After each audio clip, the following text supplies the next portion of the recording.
Всем привет, дорогие зрители! Это торговая группа Цегла. В сегодняшнем ролике мы в гостях у известного человека-легенды Владимира Смирнова. И он сегодня расскажет о своей коллекции. Мы ему позадаем несколько интересных вопросов, посмотрим кирпичи, которые были собраны за огромное количество времени, которое Владимир занимается этим. Он нам об этом расскажет. И все про кирпичи, которые были собраны Владимиром в этом нашем ролике. Вперед!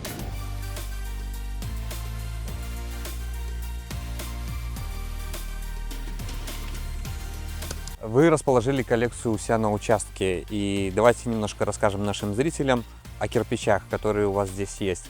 Ну, кирпичей довольно много, во всех очень тяжело уложиться по времени рассказать. В принципе, эта коллекция такая, ну, более-менее закрытая, в том смысле, что сюда не ходит, так сказать, много экскурсий. Это частная коллекция, вот. Но, конечно, она периодически выставляется в разных местах, фрагменты ее, потому что сейчас за 20 лет, что я коллекционирую, она насчитывает почти 4200 единиц разных кирпичей. Поэтому, конечно, во всех выставках, где я участвую и провожу, какие-то фрагменты только этой коллекции показаны, ну, в соответствии с тематикой. Я 20 лет назад начал этим заниматься, когда ни в Петербурге, ни, мне кажется, в России практически не было коллекционеров кирпичей, не было такого интереса к кирпичным клеймам. Как-то потихонечку я как-то к этому проявил все больше и больше интерес, потому что раньше занимался краеведением и, соответственно, изучал здесь все старые дачи, которые были здесь на территории бывшей Финляндии, Великого княжества Финляндского.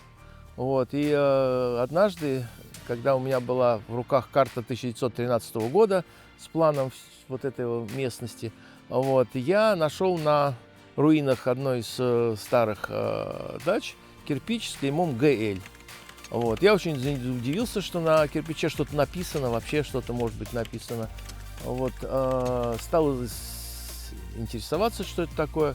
Выяснилось, что это граф Левашов. Что меня еще больше удивило, как-то граф не вязался в моем образе с человеком, который занимается кирпичным производством. Потом я как-то приехал в город, в Петербург, и увидел, что эти кирпичи, они повсюду. На них что-то написано, какие-то фамилии, какие-то буквы, какие-то символы, знаки. И мне, конечно, стало интересно, я пытался найти информацию о них и практически увидел, что нет никаких ни работ, ни данных о том, что же это такое. Вот. Так и родилась идея изучать вот эти старинные кирпичи, их производителей, место производства. Так родилась вместе с Денисом Елшиным, сотрудником Эрмитажа, 2 выпуска сборника каталоги кирпичных клей Санкт-Петербургской губернии. И так меня это все засосало. Вот и я до сих пор... В какой-то момент я стал в Петербурге находить одни и те же кирпичи. Подумал, что я уже, наверное, собрал весь Петербург, что было, конечно, глупостью, потому что каждый год хоть что-нибудь да новое находится. Вот. До сих пор находится. Я уж не говорю про уезды Лужские, Гдовские, Новоладожские, где там постоянно вылезают Вот какие-то... вам сегодня привезли. Новинки, да, спасибо огромное. Вот. Но самое интересное в том, что я подумал, что не слабо ли набрать хотя бы по одному кирпичу из там 81 губернии Российской империи, которые входили в ее состав в октябре 1917 года. И как-то менялся кирпичами, где-то из командировок бывало привозил.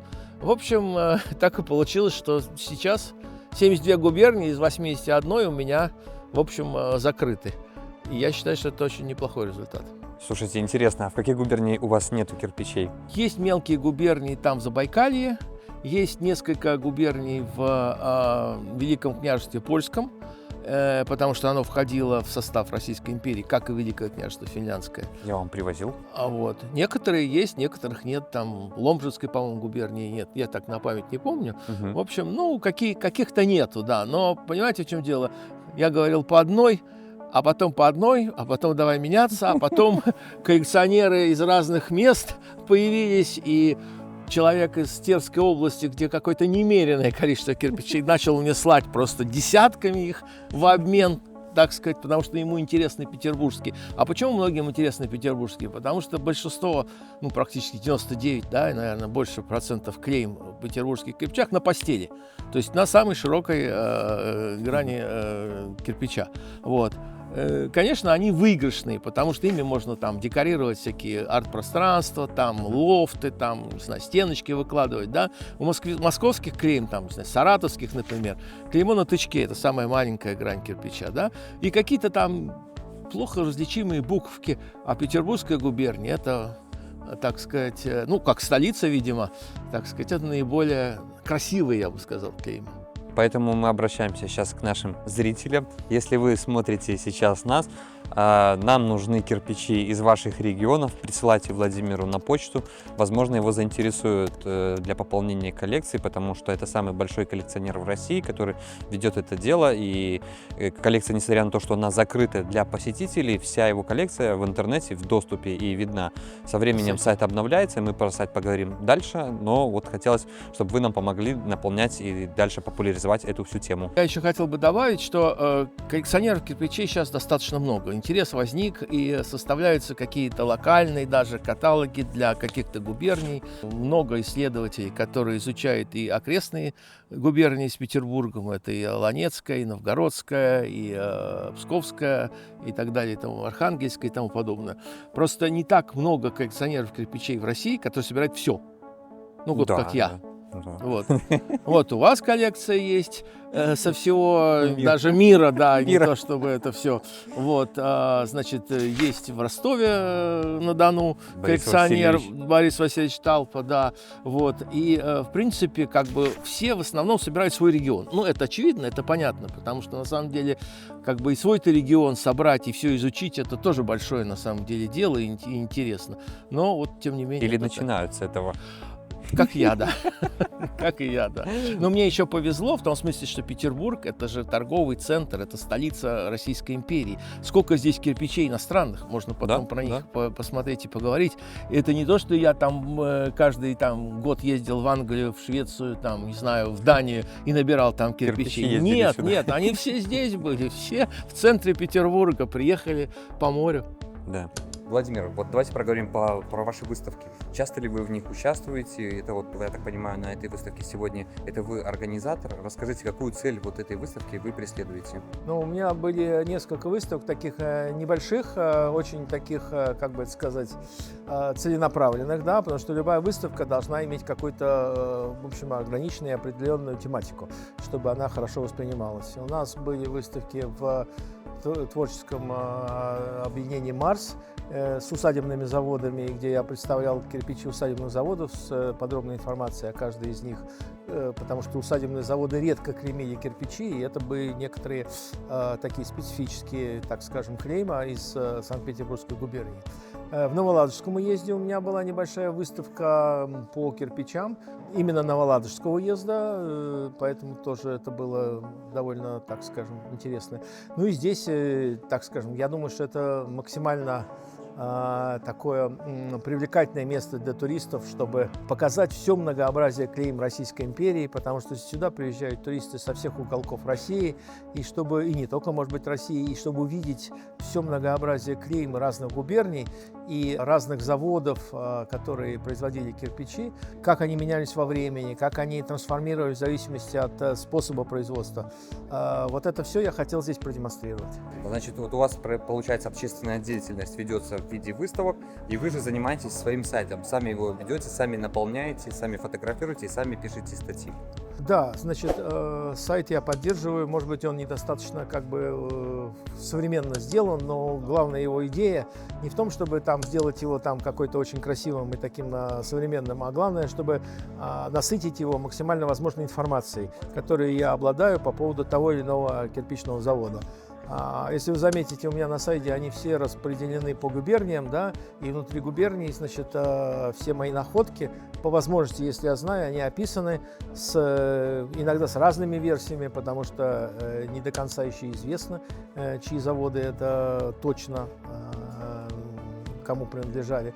Ну и, конечно, каталог кирпичных клейм, который мы издали вместе с Денисом Елшиным в 17-м, а потом переиздали в 21 году. Это все очень живая вещь, да? Новые находки, какие-то изменения, дополнения. Все это вещь, которая очень интересно бы изучать, особенно с учетом того, что еще достаточно много белых пятен. И работа с архивами, работа с разными материалами этому всему должна помогать. Первый учебник для изучения какой у вас был? Вы знаете, первый учебник это был на самом деле попытка Дениса Елшина, это сотрудник Государственного Эрмитажа, сделать публикацию. Это было довольно давно. Он еще, по-моему, был студентом или даже, может быть, школьником 11 класса Анечкового лицея, я сейчас уже точно не помню, где были попытки привязать к каким-то клеймам фамилии заводчиков. Дело в том, что, к сожалению, мы, кроме 2 документов, не располагаем нигде никакой информации, где бы было бы точно написано вот это клеймо, вот это владелец завода. Дело в том, что в отличие от людей, которые делали какие-то, не знаю, кожевенные изделия, там, не знаю, какие-то промышленные изделия, которые были обязаны регистрировать эти свои клеймы в департаменте торговли и мануфактур, а для кирпичных заводов это не было обязательным условием. И поэтому, к сожалению, мы имеем только 2 документа, составленные фабричными инспекторами в начале 850-х годов, где действительно написано фамилия, клеймо, фамилия, клеймо. Все остальное – это, так скажем, изучение и попытки идентификации именно на основании документов. Речь идет про Саноцкого, я так понимаю. Нет, речь идет о 851-803 годе. Это в архивах ЦГИА. Значит, документы примерно той же эпохи, как вот карта на стене кирпичных заводов, где фабричные инспектора 850-е годы фиксируют названия заводов. И оттуда, например, появилась расшифровка клейма ПАВ. ПАВ. Ну, кто мог подумать, что ПАВ – это не Петр Алексеевич Воронцов, да? А полковница Авдотья Воробьева. Ну, кто бы это мог сделать, если бы этого не было документа? И еще столько загадок еще, поэтому, вы знаете, столько всяких вариантов еще. Хорошо. Изучать и изучать. Я знаю, что вас приглашают и на другие выставки. Вот кирпич – это как-то тяжелое собрание. Путешествуете ли вы со своими кирпичами в другие города? Последний, в прошлом году, в сентябре месяце я участвовал в выставке в Свияжске. Это музей Свияжск, недалеко от Казани, на отдельном острове, где вместе с московскими коллегами мы представляли выставку «Кирпич. Метки, клейма, знаки». Значит, московскую часть представляли коллеги Петр Александров, Геннадий Манаенков, и другие еще. С меня были все остальные губернии, потому что очень мало людей собирают все губернии. Вы, да я, да еще толпа. Все остальные собирают только свой регион. И поэтому я был им интересен тем, что я могу представить максимально возможную палитру кирпичей. Часть из них, они здесь. Где-то примерно год чуть небольшим, вдруг меня осенила история, что кроме кирпичной продукции, некоторые заводы делали и изразцовую продукцию. А там клейма совершенно изящные, изумительные. Вместо грубых букв там целые композиции с ажурными рамочками, с медалями, полученных на выставках и так далее и тому подобное. И меня так это заинтересовало, что я последний год просто, не то чтобы забросил кирпичи, но, по крайней мере, поставил их немножко на второй план и занялся изразцами. И сейчас у меня 88 разных изразцов с изумительными клеймами, которые я тоже мог бы вам показать, если это будет интересно. Переместимся тогда к вам в музей. И там расскажете про ваши самые такие интересные находки. У меня к вам самый интересный вопрос, как тоже коллекционеру. Как вы расставляете свои кирпичи? И давайте Слушайте, это очень тяжелый вопрос. Это вопрос тяжелый в прямом смысле этого слова. Ваша коллекция весит не меньше 16 тонн. Не знаю, я не считаю. Но если 4000 кирпичей на 4 килограмма кирпич в среднем, хотя даже некоторые из них 4,5 и 5, но берем по нижнему порогу 16 тонн, это в любом случае тяжело. Вот собрали вы кирпичи, например, у нас вот Приморская губерния, то, Да, что вижу, тут да? оказалось, да. А вам и место как бы вот рядом поставили вплотную. Приехало вам 5 кирпичей с Приморской губернии новинок. Куда вы их Очень деваете?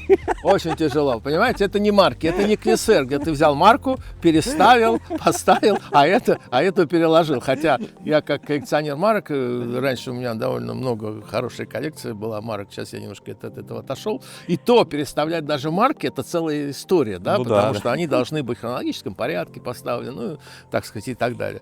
Очень тяжелая история, поэтому, так сказать, я придерживаюсь все-таки, стараюсь придерживаться географического принципа, да, и хотя я начал с Петербургской губернии, естественно, да, но начал я с той стороны, потом мы посмотрим, да, Мгм. вот, и вот до этой стенки, вот до этой вот, да, это вот Петербург, еще немножко вылез сюда, вот он здесь, Мгм. это вот, я их ставлю в алфавитном порядке владельцев заводов, да, Мгм. то есть не по первой букве там, да, там пороги, да, Мгм. не на букву П, а на букву фамилии владельцев, да, заводов.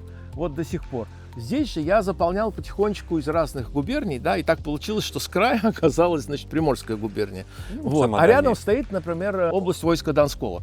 Ну, так вышло. Сверху, еще выше, Екатеринбург, значит, Свердловская. Нижегородская, да, значит, вот. Здесь Калуга. То есть тут получилось немножко, ну, конечно, я стараюсь, чтобы Калуга не стояла здесь и еще там, черт знает где. Понимаете, как бы, да. Хорошо. А Значит, вот новинки вам привезли питерские. Новинки, Куда? для новинок есть специальное как бы отведенное место. Они не вставляются уже в центр, да, а это просто новинки на отдельной стене. Можно там пойти посмотреть. Когда последний раз полную перестановку делали? Ой, а у меня написано, по-моему, было на странице ВКонтакте. Я делал ее, наверное, в 15-16 году. Но я чувствую, что надо еще раз переставить. Но чтобы собраться с мыслями и с силами, потому что это нужно Это действительно вам уже силами, помощник да? здесь надо. Это я один Это уже не нет. справлюсь. Уже, как бы, так сказать, годы уже не те, чтобы все этим заниматься, так сказать. Вот. Но Назрело. надо, да, надо, потому что мне жалко, что стоит разновидность одного клейма там, но новинка, да, А, с другой. а она должна стоять рядом с таким же, который был,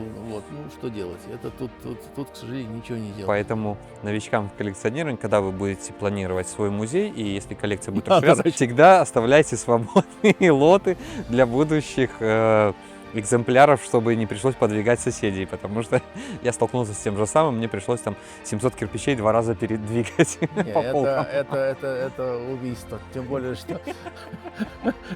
Нет, ну тут ситуация какая еще, что...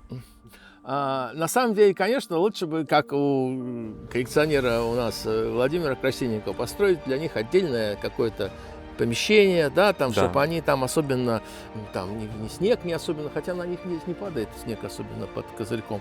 Вот, конечно, все это. Но это сродни тоже как переезду или еще чему-то, Да, да. потому что все равно ты их должен туда утащить всех. Ну и давайте немножко про кирпичи начнем. У нас вот эти вот, я вижу, кирпичи НИГ, Николай и Георг. Георгий, да, Георгий. это, по-моему, какой-то визит. Кузен его, да? Да, но это он В был... честь визита во Владивосток. Да, они открывали, по-моему, железную дорогу, значит, этот кусок этой самой железной дороги, там, которая шла в Владивосток, это владивостокские кирпичи. А это князь Георгий, по-моему, это... Греческий кронпринц. Принц, да. И вот, ну, до сих пор не разгаданы вот эти вот значочки, которые... Мгм. Вот эти все, вот что это могло означать. Вот. Но это был явно на каком-то заводе, Работал китаец. какой-то, не знаю кто, который решил, вот их там сколько-то, 16 или 17? 27. 27, да, вот видите. Вот. Я, конечно, все их не стал собирать. Могу ошибаться, кстати. Хотя- Может, 21 или 27, Ну, два я их не десятка все точно не их стал есть. собирать, но, по крайней мере, вот эти А вещи. редкие явления, и наши товарищи, коллеги с Приморья пропали как-то. А там хорошие коллекционеры есть, да. Ну, просто... Ну, Чем интересна Приморская губерния? Тут работали люди из разных совершенно да. национальностей и народов. Японцы, американцы. Исунь, китаец, Исунь, да? Кларксон, американец, да? Линхен, владелец китобойной флотилии, то ли швед, то ли датчанин. Старцев, русский. Китай. Мгм, Кустер, немец. мгм. То есть тут все вот такое вот как бы смешалось. И на самом деле я, наверное, лет 12 назад впервые как-то осознал, какое там многообразие в Приморье кирпичей. Японцы еще. Японцы еще и во времена Карафутов в 20-е годы, когда это они там были на Сахалине, это огнеупорные кирпичи туда возили, они там у меня где огнеупорные. В общем, там совершенно... Да, и плюс все эти заводы войсковых комиссий, которые фактически строили там форты, да? Ну, тот же ДДВКО. Да, это кирпичи военных, вот Русского острова войсковая строительная комиссия, Хабаровская войсковая строительная комиссия. Это просто военные поселения строились силами военных, эти заводы. А вот это с молотками товарищество КП. Это какого-то порта товарищества. Сейчас уже все так не помню на память все. А вот эти вот молоточки, Не знаю, молоточки не могу они сказать. из Хабаровска. Да, Хабаровск. А вот да. этот вот безрамочный маленький экземпляр. А он вместе с этим шел. Да ладно. Этот и этот. Вот так. Мы про одного и того же человека говорим. Да, в Хабаровске только один да. человек. Литвин, да. Да, Литвин.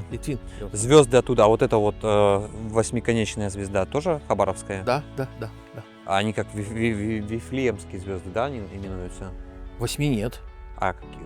6 вифлеемская? 6 Давида. 6. Ну да и что Давида, ну и что Давида? У нас, посмотрите, в Петербурге на православных храмах Да, шестиконечные звезды. Шестиконечные. Да, вот. Поэтому, когда вы видите шестиконечную звезду на, скажем, кирпиче, то это большая часть это церковные заводы. Мгм. Это именно церковные заводы. Как и свастика, не значит, что нацисты. Ну, Вот это вот интересные у вас экземпляры.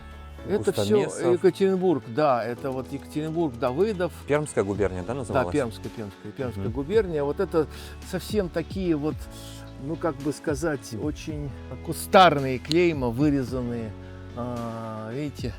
На деревянной матрице? Да, на деревяшках криво, косенько, вон, уткус, вот этот вот, братья Пименовы, очень слабенькие. Здесь вообще наоборот вырезано, видите, обратное. АМС. Скороходов, да, вот он завод, Верхнеевинский завод Скороходов, вот он, и вот он же, но вырезанный наоборот, потому что же Зеркально. надо понимать, что надо вырезать же наоборот, Да. да, чтобы зеркалка. Это все такие, это уже Екатеринбург, Пермская губерния. Давыдов это вот уже. хороший. Давыдов есть два Давыда. Вот Давыдов завод Что, номер вот? 1, есть завод номер 2. Не попадались, да? Вот, двойка. Не, один. я вижу. Да, Вот. да. Стамесовых 5 видов же есть. Ну, сколько у меня? 4? У вас да? 3. 3. А, 4, еще четыре. есть шамотный. У меня тоже шамотного Шамотный, нет. нет. Да, есть шамотный, всплывал. Ну вот это их арендатор Фальковский, он гораздо чаще в таком хорошем состоянии, вон, видите, ЗГ. Мгм, Это вот завод Густомесова, арендатор Фальковский, он там. мгм. А рядом кто это? А это уже при советской власти, вот завод, Свердловский завод. номер Свердловский 3. завод номер 5. Это, 3. Или Тройка- 3, тройка три, вроде. да. А вон те Ну, цифры, Калуга, точки. это ведь наши эти питерские. кирпичи, да, питерские, да. Ну вот это, якобы, если их в хорошем состоянии найти и сложить, они все немножко клиновидные, то есть они для выкладки Труб. идут, ну, каких-то закругленных архитектурных элементов, я уж не знаю. Ну, трубы, наверное. Трубы, колонны, углы зданий. Я уки видел закругленные, но это уже так называемые Спецзаказ. лекальные кирпичи. То есть это специальная форма, да, сделана не то, что руками люди обтесывают там их, а они как бы сложены. А сердечко? Сердечко из Калуги, не знаю. Я думаю, что, скорее всего, это может быть даже... Хотя их несколько было. Очень Я думаю, что крутое. это какое-то, так сказать, творчество. Потому что иногда там проявляются эти все масти. Пики, трефы тоже бывают на клеймах. А вот у вас с молоточками ПВ в самом верху, Это все калужское. Он там с лапой. да? Ну, вот Кошачьи. про лапы Ну, попозже. лапы там увидим. Владимир, расскажите, пожалуйста, нашим зрителям о самые тяжелые ваши находки. Это был какой кирпич вам тяжелее всего было достать? Ну, тяжелее в каком смысле достать? Ну, мы знаем истории о погружении с аквалангами на дно Финского залива. Может, у вас какая-то такая интересная история есть? Да нет, я думаю, что так особенно нет. Просто вот, ну, я про Коложицу рассказывал, что это некоторые кирпичи просто это удача, да. Ты можешь перебрать там, я не знаю, сотни валяющихся кирпичей, и один все равно последний ты найдешь, и он будет так сказать, редкий. Вот это просто удача. Это вопрос очень часто удачи. Самая интересная история, ну, она не тяжелая, но просто самая интересная история, это приключилось в городе Ставрополь. Мы там был по работе и жили в гостинице. И вечером я пошел погулять, уже смеркалось. Ну и, соответственно, прошелся там вокруг гостиницы, и там смотрю ремонт. Ремонт кирпич. МК. Дождь еще был, я помню, значит. Очень такая погода. Я этот кирпич забрал себе, положил в пакет, а на утро мы вылетали. Вот. В аэропорту, время было тогда, когда были всякие неприятности, всяких, да, вот, возможные теракты и прочее. Поэтому очень тщательно просвечивали весь багаж. И у меня он не в ручной кладе, в багаже. И женщина говорит: что там у вас такое? Я говорю: кирпич. А она говорит: слушайте, ну, мужчина, не надо, ну, так сказать, со мной тут шутки шутить, заигрывать. Ну, зачем? Что там? Я говорю: кирпич. Она говорит: ну, уже не смешно, как бы в первый раз не получится. Что там такое? А у нее просвечивается очень хорошо эта вещь. Точнее, не просвечивается. Ну, не просвечивается там, так сказать, вот. А я говорю: ну, точно кирпич. Она разозлилась и говорит: открывайте все, остановили эту ленту, открыли. Я говорю: только осторожно, он немножко мокрый, потому что вчера был и грязный немножко. Она открывает, но надо было видеть ее лицо. И она говорит: Маша, это сосед, иди сюда, смотри, тут кирпич. И они вдвоем смотрят на этот кирпич. И смотрят на меня и на этот кирпич. И я говорю: я вам говорил, а вы мне не верили. Ну, они такие: все. Как бы, очень такой любопытный вариант был с этим самым. А так вот сколько я не ездил куда-то, и в Финляндию, и все прочее, я не встречал никаких проблем вот именно с какими-то такими сложностями и там трудностями с кирпичами. Ну, в принципе, вот. А так, ну, как вот лазаешь иногда, так сказать, страшновато. Ну, это вы знаете, без меня знаете, что это. Вот, страшновато бывает иногда, но что делать? Не полезешь, не узнаешь. Это вот я один раз проехал 572 километра. Вот тут в Ленинградской области нашел один кирпич. Один. Это как с грибами. Вот ты идешь за грибами, ты, ну, когда идет слой грибов, ты более-менее знаешь, что здесь грибы есть, и ты наберешь. Но иногда ты едешь, и ты не знаешь, будут грибы. Ты едешь и не знаешь точно, ты найдешь или нет кирпичи. Но ты должен поехать, потому что если ты не поедешь, ты будешь держать сомнения, что а вдруг там есть, и ты не нашел, и не поехал туда. Это всегда такое. Это вопрос еще такой челленджа, да, вот. В этом всем. Поэтому я не могу сказать, что какой-то кирпич мне очень там тяжело достался или трудно достался. Самая еще такая история, ну это не очень такая, как бы, это с кирпичом Смирнов. Я давно хотел кирпич Смирнов найти. Городской глава города Клина, да, и вот этот кирпич, который был на выставке тоже. И мне пишет человек: я нашел, наверное, вам будет кирпич интересен. Я говорю: какой? Он говорит: Смирнов. Я говорю: да. Он говорит: хорошо, ну я вам не повезу, это где-то в деревне, под Клином, я туда не поеду. Я говорю: какого тогда вы мне прислали эту фотографию? Он говорит: ну так, для интереса. Второй, проходит несколько лет, опять человек пишет: вот есть кирпич Смирнов. Я говорю: слушайте, я вам заплачу деньги, привезите мне, пожалуйста, его. Я знаю, что он где-то там далеко, но не в самом Клине. Я туда не поеду в жизнь уже сейчас. Ну, он говорит: ну ладно, хорошо, я съезжу там, вот, ну вы мне это все оплатите, бензин там. Я говорю: не проблема. Пишет: да, я привез, но по дороге он разбился. Я такой думаю: что ж такое-то? Вот. И с третьего раза, там, спустя уже еще сколько-то там лет, в конце концов, они где-то там всплыли. Но я еще до этого как бы все-таки списался с человеком, он мне привез в Москву, я поехал в командировку в Москве, и в Москве его забрал. Вот. А потом они там всплыли у какой-то тетеньки там, да. На это сам, да. Но это вообще была такая история. Аналогично я ждал кирпич Егор, когда вспомнил. Ага. Меня не сильно там помучили. Ну вот. Причем вроде все есть, все хорошо. Нет. Да, есть такие продавцы, выкладывают интересные лоты, но мы не продаем. Да. Я спрашиваю, какая цена? Предлагаете. Ну, это я очень не люблю, я вообще не очень люблю. То есть кирпичи я, редко стараюсь не покупать, в принципе. Меняться, да, хорошо. Вот с изразцами хуже, потому что их приходится мне покупать, потому что Ну, их не найдешь, как кирпичи на развалинах, да, то есть это демонтаж печей, причем в деревне такие печей не бывает, потому что в деревне простые печи без всяких изразцов, без всяких глазурированных.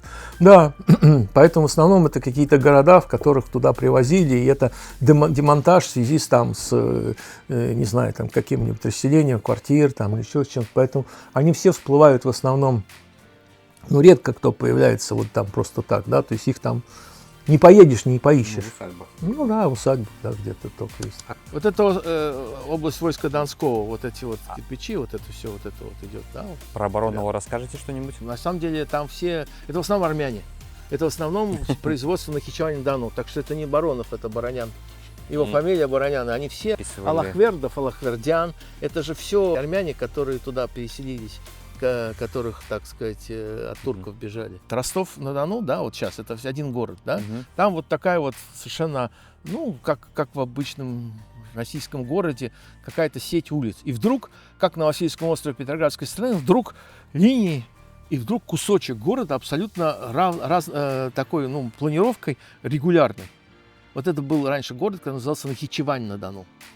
Сейчас он на берегу, рядом с берегом Дона находится. Это просто вот бывший отдельный город Нахичевань-на-Дону, основанный армянами. И там было очень много армянских купцов. Армянские купцы были очень, как бы это сказать, деятельны и очень преуспевали в своих делах. Да? Они были достаточно строгих нравов. У них там, в отличие от всяких русских купцов и всяких там казаков, там никаких там этих там выпить девочки, там это карты, ничего такого не было. И поэтому они все состояние свое наживали и вкладывали в производство. У них не только были кирпичные производства, но они очень преуспевали. Потом они русифицировались, фамилии русифицировали и так далее и тому подобное. Но вот вы были в Ростове? Нет еще. Вот в Ростове-на-Дону, если вы поедете, вы сразу же увидите, что вы попали в армянский квартал. Там абсолютно другой стиль, нежели вот, ну как сказать, Южная Россия, да? Это абсолютно совершенно другая вещь. К Борису Васильевичу тоже поедем, наверное. Вот-вот, обязательно. А про Гошу? Гоща, а это какой-то, это вот кусочек уже, это Хмельницкая область, это имение Гоща, тут вот надо вот так вот смотреть, потому что здесь кусочек, который встал сюда и... А Гребнер, это же тоже Хабаровск. Да, Гребнер это, ну сколько-то здесь он идет до этого все. Я про этих армян, вот все говорят, буква С. Это альфа их же там. Это буква А. Это Аллахвердов или Аллахвердян, да, вот он, этот самый, вот он, Григорий Аллахвердов, да, это армянские буквы, потому что все говорят, солнышко и буква С, это не какая-то не буква С, это буква А, вот. Ну вот это тоже, конечно, всех показывают всегда это. Нахичевань-на-Дону среди коллекционеров называется Нахичеванская баба. Да, Нахичеванская баба, сейчас всплыла третья, да. Теперь 4 человека владеет ей. Ну, да, ну, может, мы не знаем, в Ростове всплыло, он нашел сам. Нашел. Ну, он не обменял, уже нашел. Да, нашел. И молодец, да. у Романа, да, мы их обменяли, Роман их Роман, искусственно держит, никому не дает. Да. А вот этот кусок уже отсюда начинается и туда идет уже вот это Петербургская губерния. Давайте еще чуть-чуть снизу. Это Тернопольская губерния, да, лицо человека? Тернополь нет губернии, не Тернопольская это губерния, это Подольская, наверное, губерния. А это вот якорь или что там у них? И это, я думаю, герб Сафоновых, потому что это крест, есть буква «С». Вот здесь вот очень похоже на герб Сафоновых, очень похоже. Сейчас новые кресты там повсплывали. А кто вот это вот, какая Голгофа, что это такое, я не знаю. Это же... Так, а вот это сердечко чье? Это все, это это с Ростова. С Ростова, не знаю. Да, с Ростова, не знаю, кто это такой. А у Пастухова с молоточками, да, вот здесь вот? Ой, это Пастуховы, это разные Пастуховы. Это завод Дмитрия Пастухова, это его сына зовут. Наследники? Наследник Николай, по-моему. Потом вот этот Пастухов. Ну, это классический, который классический Пастухов. И вот это приписывается Пастухову. Это Сулинский завод. Это завод Сулин. Теперь Красный Сулин. Вот он, завод Пастухова. И НПП тоже Пастухов. Да, это тоже. Вот это все Пастуховы, а это экономия, это Лакера. Экономия, завод экономии Лакера. Это под Ростовом, да.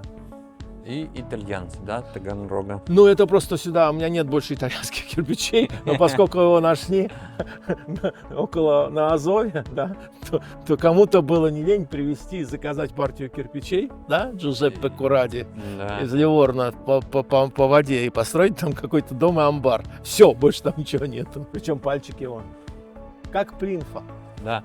Да. Но у них же там все кирпичи как плинфы. Я в свое время хотел очень для, так сказать, полноты коллекции все-таки получить кирпич этого самого итальянского региона. Периодически продавался в свое время на этом самом, на eBay, да. Вот.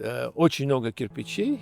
Легион Италика, Леги Итал, клеймо. Мгм. Вот. И стоили они, в общем, ну, не бешеных денег, так сказать. Вот. Озвучим сумму.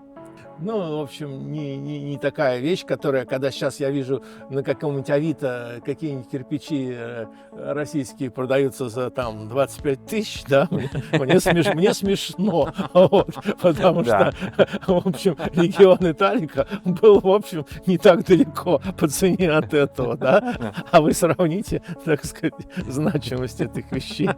Вот. Ну, спрос рождать предложение. Ну, да, нет, ну как... Кто-то же покупал. Кто, да.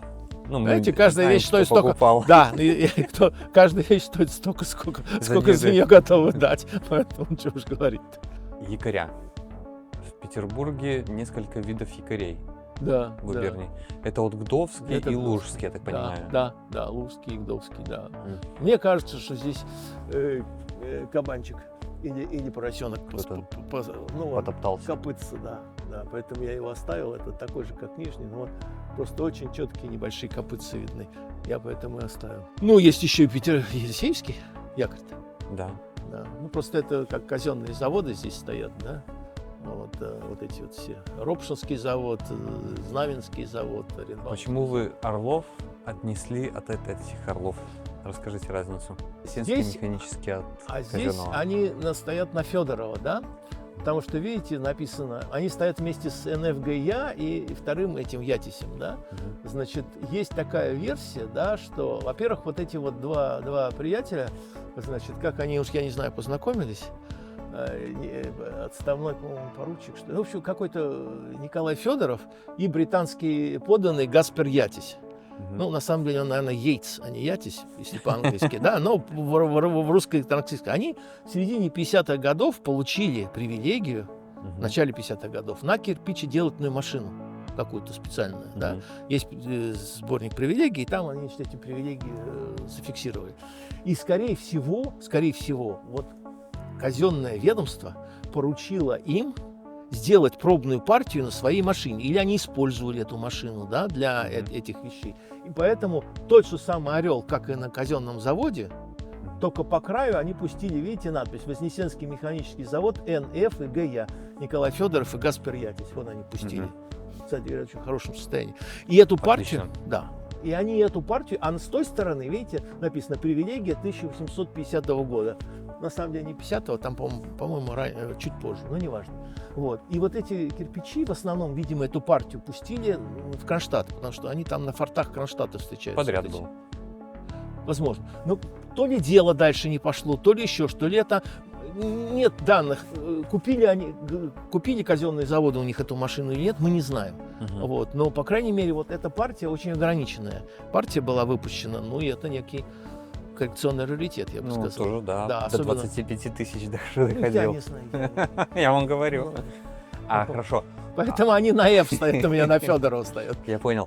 А вот их кирпичи и казенного завода, до какого года существовал казенный завод? Ну вот Помните? Нет? у них же два было клейма. Вот это первое клеймо, видите, вот Мгм. круглым.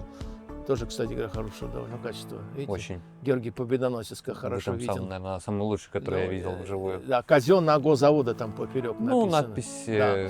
Я думаю, что они где-то, крайний срок, конец 60-х годов. Вот в Мгм. постройках, которые мы наблюдаем, которых Мгм. они в большом количестве же в Петербурге. Это все так видят «Царский орел», кидаются на них. Я помню, раньше такая была а теперь их как из подковами. Их Ну очень да. на самом деле Я много. приезжаю, да, Разных качеств, конечно, ну все, да. Но на тем- объект в Тульской области, там дом строится. Я смотрю, целый поддон орлов. Вот. И, значит, я думаю, что они где-то вот до конца 60-х, вряд ли даже начало 70-х, все закончилось. Казенные заводы перестали быть эффективными. Очень много предприятий, которые попадают, которые исходно были в руках государства, да, показывают свою малую эффективность. Вот, прям скажем. Историческая какая-то параллель. Ну, не знаю, насчет параллели не знаю, но просто то, что их потом же все, либо их просто некоторые закрыли, а большинство из них просто отдали в частные руки. Да. И там на этих это же по Неве были у них эти заводы. Ну, Вот, и они прекрасно существовали в всяких Беляев там и прочее. Они, эти самые заводы, дальше работали и эффективно. Ну, государство мало времени, видимо, силу и средств вкладывало в них.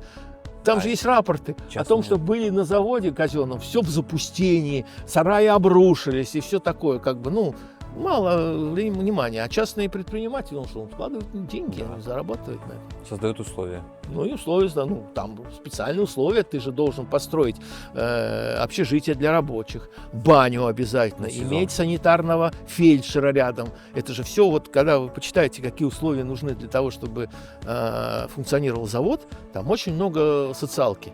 Много социалки. По-нашему, так А сказать. соблюдалась она или нет? Ну, вон, На у крупных- Пелавинца не соблюдалось, когда он начал работать, что выяснил, что там рабочих гнилых мясом кормят, вот, и не платят деньги, и как бы они там все завшивели, вот. Ну, а также для этого и существовали фабричные инспектора, которые приезжали и все это проверяли. Вот. Ну, поначалу очень ретиво проверяли, а потом как-то все поняли, что как бы если ты будешь плохо обеспечивать рабочую, идут другому просто. Да? Конкуренция. Конкуренция была большая. И Да. когда казенный завод закрывался, очень много было открывалось частных. И спрос на кирпич был огромный. Да, да. Ну так и пошла конкуренция. Вот особенно в Петербурге, который город строился, да, это же огромные были, и это же все отхожий промысел. Это очень редкая вещь, да. Ну, скажем, металлургический какой-нибудь сталелитейный завод. Там рабочие нанялись и работают, да, так сказать. Он работает, там мартены, там жгут уголь там и так далее. А кирпичное производство, оно же сезонное. Да. С мая по конец сентября, да, причем в сентябре уже в основном работы нет, глину заготавливают для того, чтобы начать в мае прийти и начать работать. Вот. И это отхожие промыслы. То есть сколько людей из Тверской, ну, если про Петербург говорить, да, Тверской, значит, Калужской, там, Тульской, там, Архангельской, Аланецкой, Новгородской, все приходили наниматься на этот завод. Да. А потом что делали? Разъезжались по домам. По домам и уносили с собой что? Матрицы, Матрицы. кирпичи. Поэтому где матрицы находятся? У крестьян. В крестьянских домах находят копатели, которые звенят металлоискатели, эти вот матрицы. Вот. И все говорят, как это может быть матрица, там, не знаю, Богдановича или там Стукей оказалась в Псковской губернии. Да вот так она и оказалась. Человек унес. На работу ездил. Да, но самое интересное, сейчас вот Миша Попов, который ездил очень много по вот Аланецкой губернии и по Каргопольскому и прочим уездам, вот, там масса кирпичей, сделанных на местном уровне с помощью матриц петербургских. То есть туда никто не возил. Там СР, там чуть ли не в каждой деревне, в каком-то там вот, каком-то там этом участке. Это значит, мастер не вернулся в Петербург, Ага. а клепал кирпичи с этим самым на местном уровне, плохого обжига, плохого качества. И никто в жизни бы здесь не разрешил такие качества делать кирпичей. Клепал на местном уровне кирпичи этого Распутина, Семена Распутина, СР. И там стреляны встречаются, и все такое. Плохого обжига, сырца, черт знает что. Ну, сердце, скорее всего. Да, понимаете? Да. Вот так вот. Интересная история. Интересный, да, нет, это вот целый пласт. И все думали, что с Петербурга туда повезли кирпичи. А особенно если еще инициалы вот этого крестьянина совпали с буквами, так вообще, я помню, мне доказывали люди вообще там божились все, что был какой-то местный крестьянин, который делал, значит, кирпичи, у него его звали Иван, там, то ли Павлов, то ли еще кто-то. Я смотрю, это петербургские кирпичи ИП. Поршнево. Поршнево, да. Ну, я вижу, что это Поршнево. Ну, может, и работал у Поршнева. Да. А потом делал там. Ну, вот это церковные заводы, это очень редкая вещь. Церковь никогда не делала кирпичи. Ну, нет смысла, да? Как? Решили построить церковь, собрались всем сходом, дали деньги, кирпичей нет, хорошо, окей, построили кирпичный завод рядом, построили церковь, кирпичный завод разобрали. Нужно клеймить? Не нужно. Вот. Поэтому только в очень редких случаях. Вот Рудненская и Горьевская церковь, это рядом с Копорье Никольская церковь, это у нас что? Это Пещерская, Доложская, Успенская церковь, Пенинского прихода церковь Рождества Богородицы. Это очень редкие вещи, потому что для них зачем-то решили поклеймить эти самые кирпичи. Вот. Вот.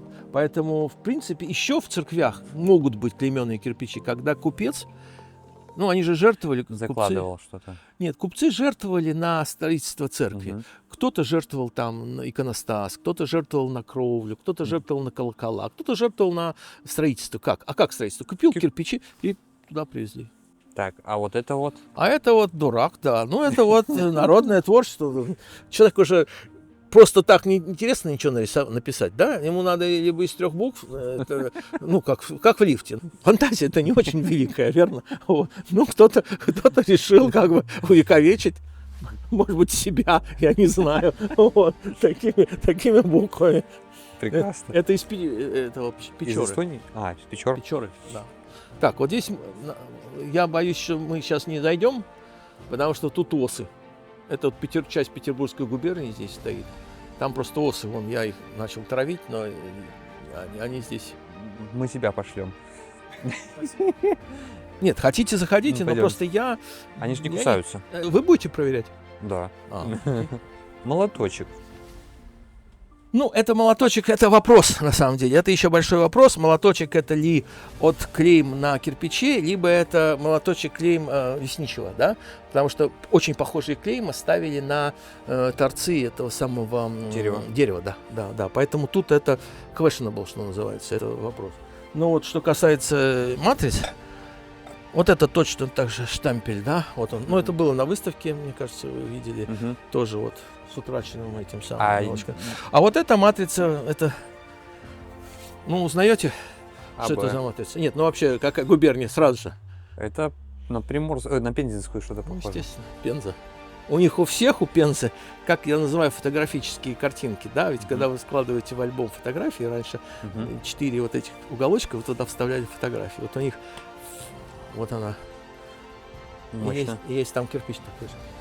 ТЦКЗ еще у вас. Что? ТЦК... А, вот это вот.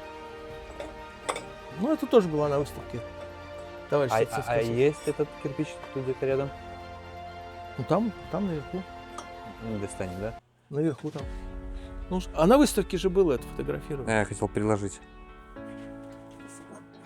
Укусила? Оса? Ну, так вот. Давай быстро так. Скажите вот про ваш самый удачный обмен. Где вот прям хорошо получилось обменять или получить кирпич?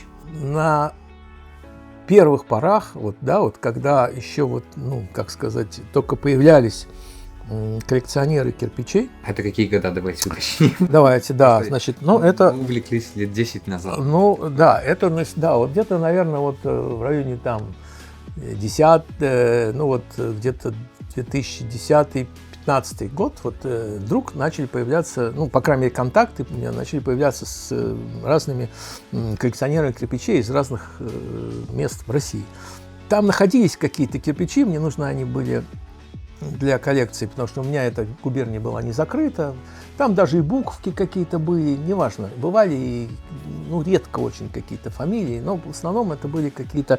И главное, что их я могу идентифицировать. Вот я всегда в первую очередь ищу те кирпичи, которые я знаю и могу идентифицировать. Потому что так можно набрать и 5, и 6, и 8 тысяч, ну, толку-то от этого. Вот. А в Петербурге очень много фамилий.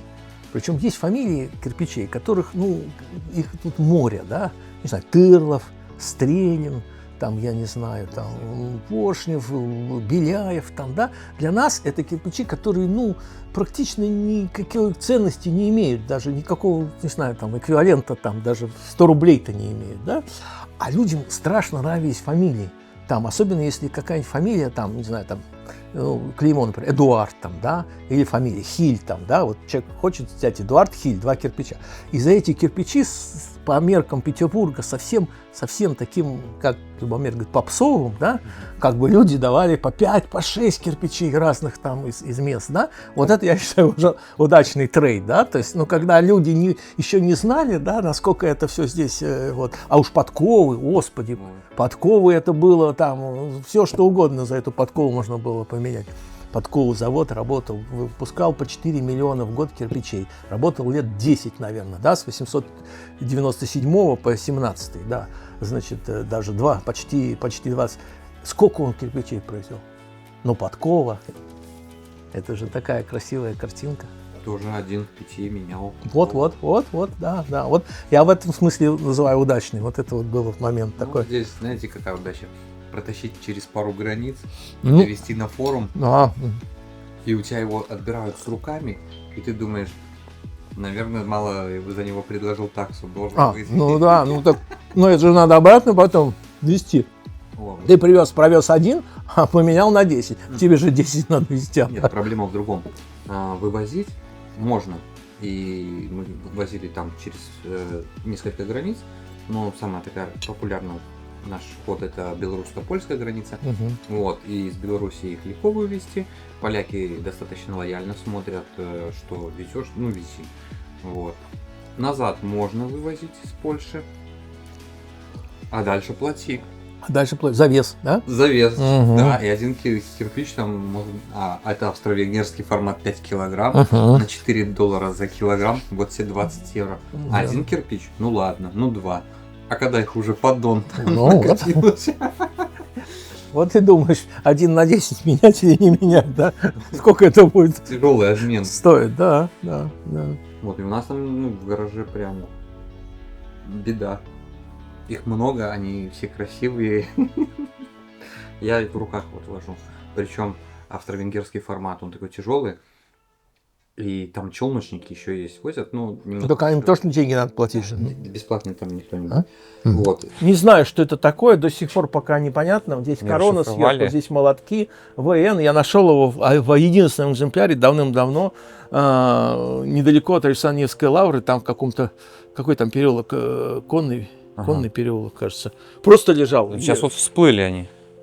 Да, в одном месте. Это, кстати, море. 60-е годы, говорят. Море есть новое? У вас вроде есть он. Какой? Но он такой вот, только с другими буквами есть, да? Там. Вот я сюда новиночки ставил, насколько это можно считать. Низ это Кёнигсберг, да, это не надо смотреть. В смысле, это не относится. Вот и Мор. Да, я про него спрашиваю. Те новинки, которые недавно появились. Зарудные, да? Безрамочные. Да, машинный вылез. Гагарин всплыл.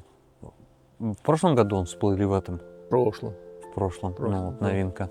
Гороховец тоже Гороховец, Маргусы. А Маргус откуда? Питер? Под Питером, да. О. Гатчинский район. Да? Да. Нянь. Маргусы, да.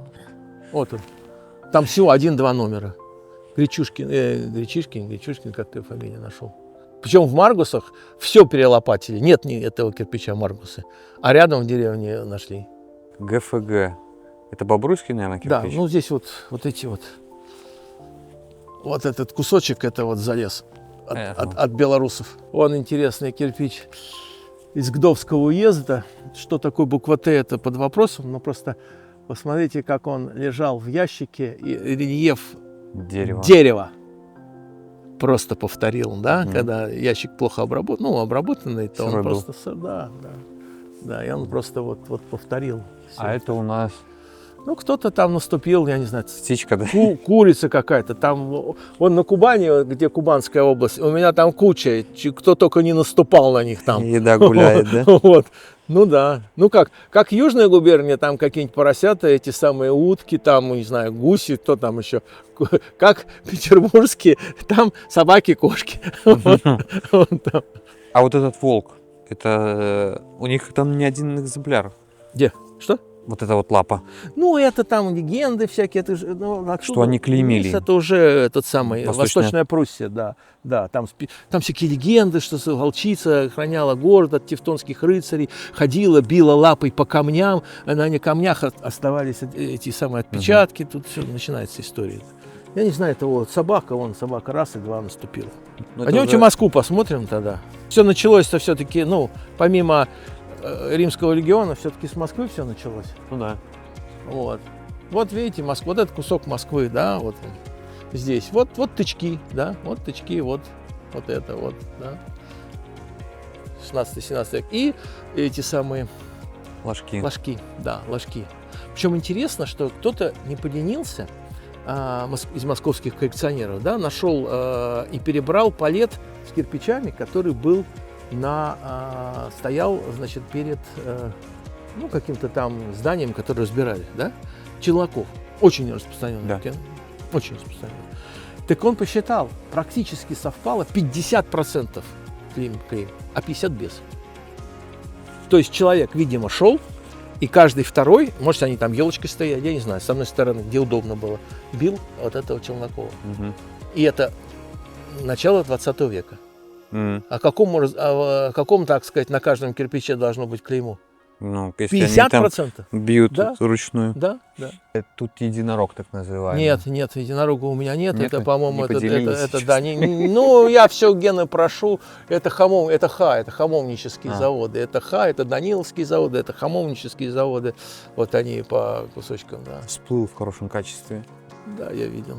Родственники на нас вышли, Помеловых, попросили, ждали года 2, пока они всплыли, и я им ссылку Я скинул, они тоже некоторые купили. вещи не хочу менять, потому что я их сам нашел.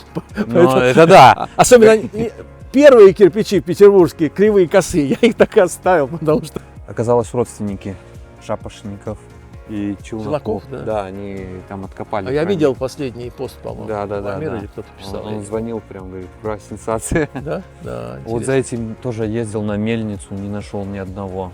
Я не знаю, это откуда-то они выплыли. Они там под Нарафаминском говорили, что помню есть. я, Я да. вот Ну, в общем, точку скидывали туда, ездил, да. искал, и нету их. Очень красивое клеймо. Он в Тверской, я был, какие церковь конца 18 века. Он какие. Эти? Ну, их там надо лазать, искать, их там, не знаю, 1 на 10 тысяч, А наверное. первый кирпич московский какой был? Байдаковый? В смысле? Клеймо. Ну, вот первый. А, вот эти, это 1648, да? Ну, Зда- 48 постройка да, здания. 50, там, 3 там, где-то 48 Двуглавый орел. Да, да. Ну, и на выставке он был, кстати говоря, да. Не, а что там, Бай, китайцевы, там, Бай, куча, вот. да, Бай, такого, Где она? что, Бай? Да. А вот она. А вот он, Бай. Сними его, это почти самое первое. что Ну, не Или совсем уж, нет, не самое первое, нет, это все-таки не из него самое. Кремль построен в том числе. Ну, в том числе Кремль сколько строили, перестраивали, достраивали, Перестраивали там. перестраивали. Советский там период всё. я ходил, разглядывал. Там, да. Все ходят, смотрят там общую архитектуру, я хожу, смотрю стены под микроскопом. Худяков и этот самый... и- А? Рудков? Рудковский и Худяков. Я их нашел в Москве. Есть такая компания «Объединенные кондитеры». Ну, это Ротфронт, Красный Октябрь, да, вот это все крупнейшие производители конфеты. И там по работе поехал к ним. Ну, пиджак, белая рубашка, галстук, вышел, пошел, значит, на метро. А я еще был с коллегами. И тут траншея, думаю, да я пройдусь, ну что тут, пока на метро иду. И на одном лежит Худяков, а другой Рудковский. Вот рядом два, как бы, а один арендовал, один купил завод от другого, поэтому они вместе и находились, то есть вместе. Ну как, надо взять? Ну как ты возьмешь? У меня сумка с компьютером через плечо, и все.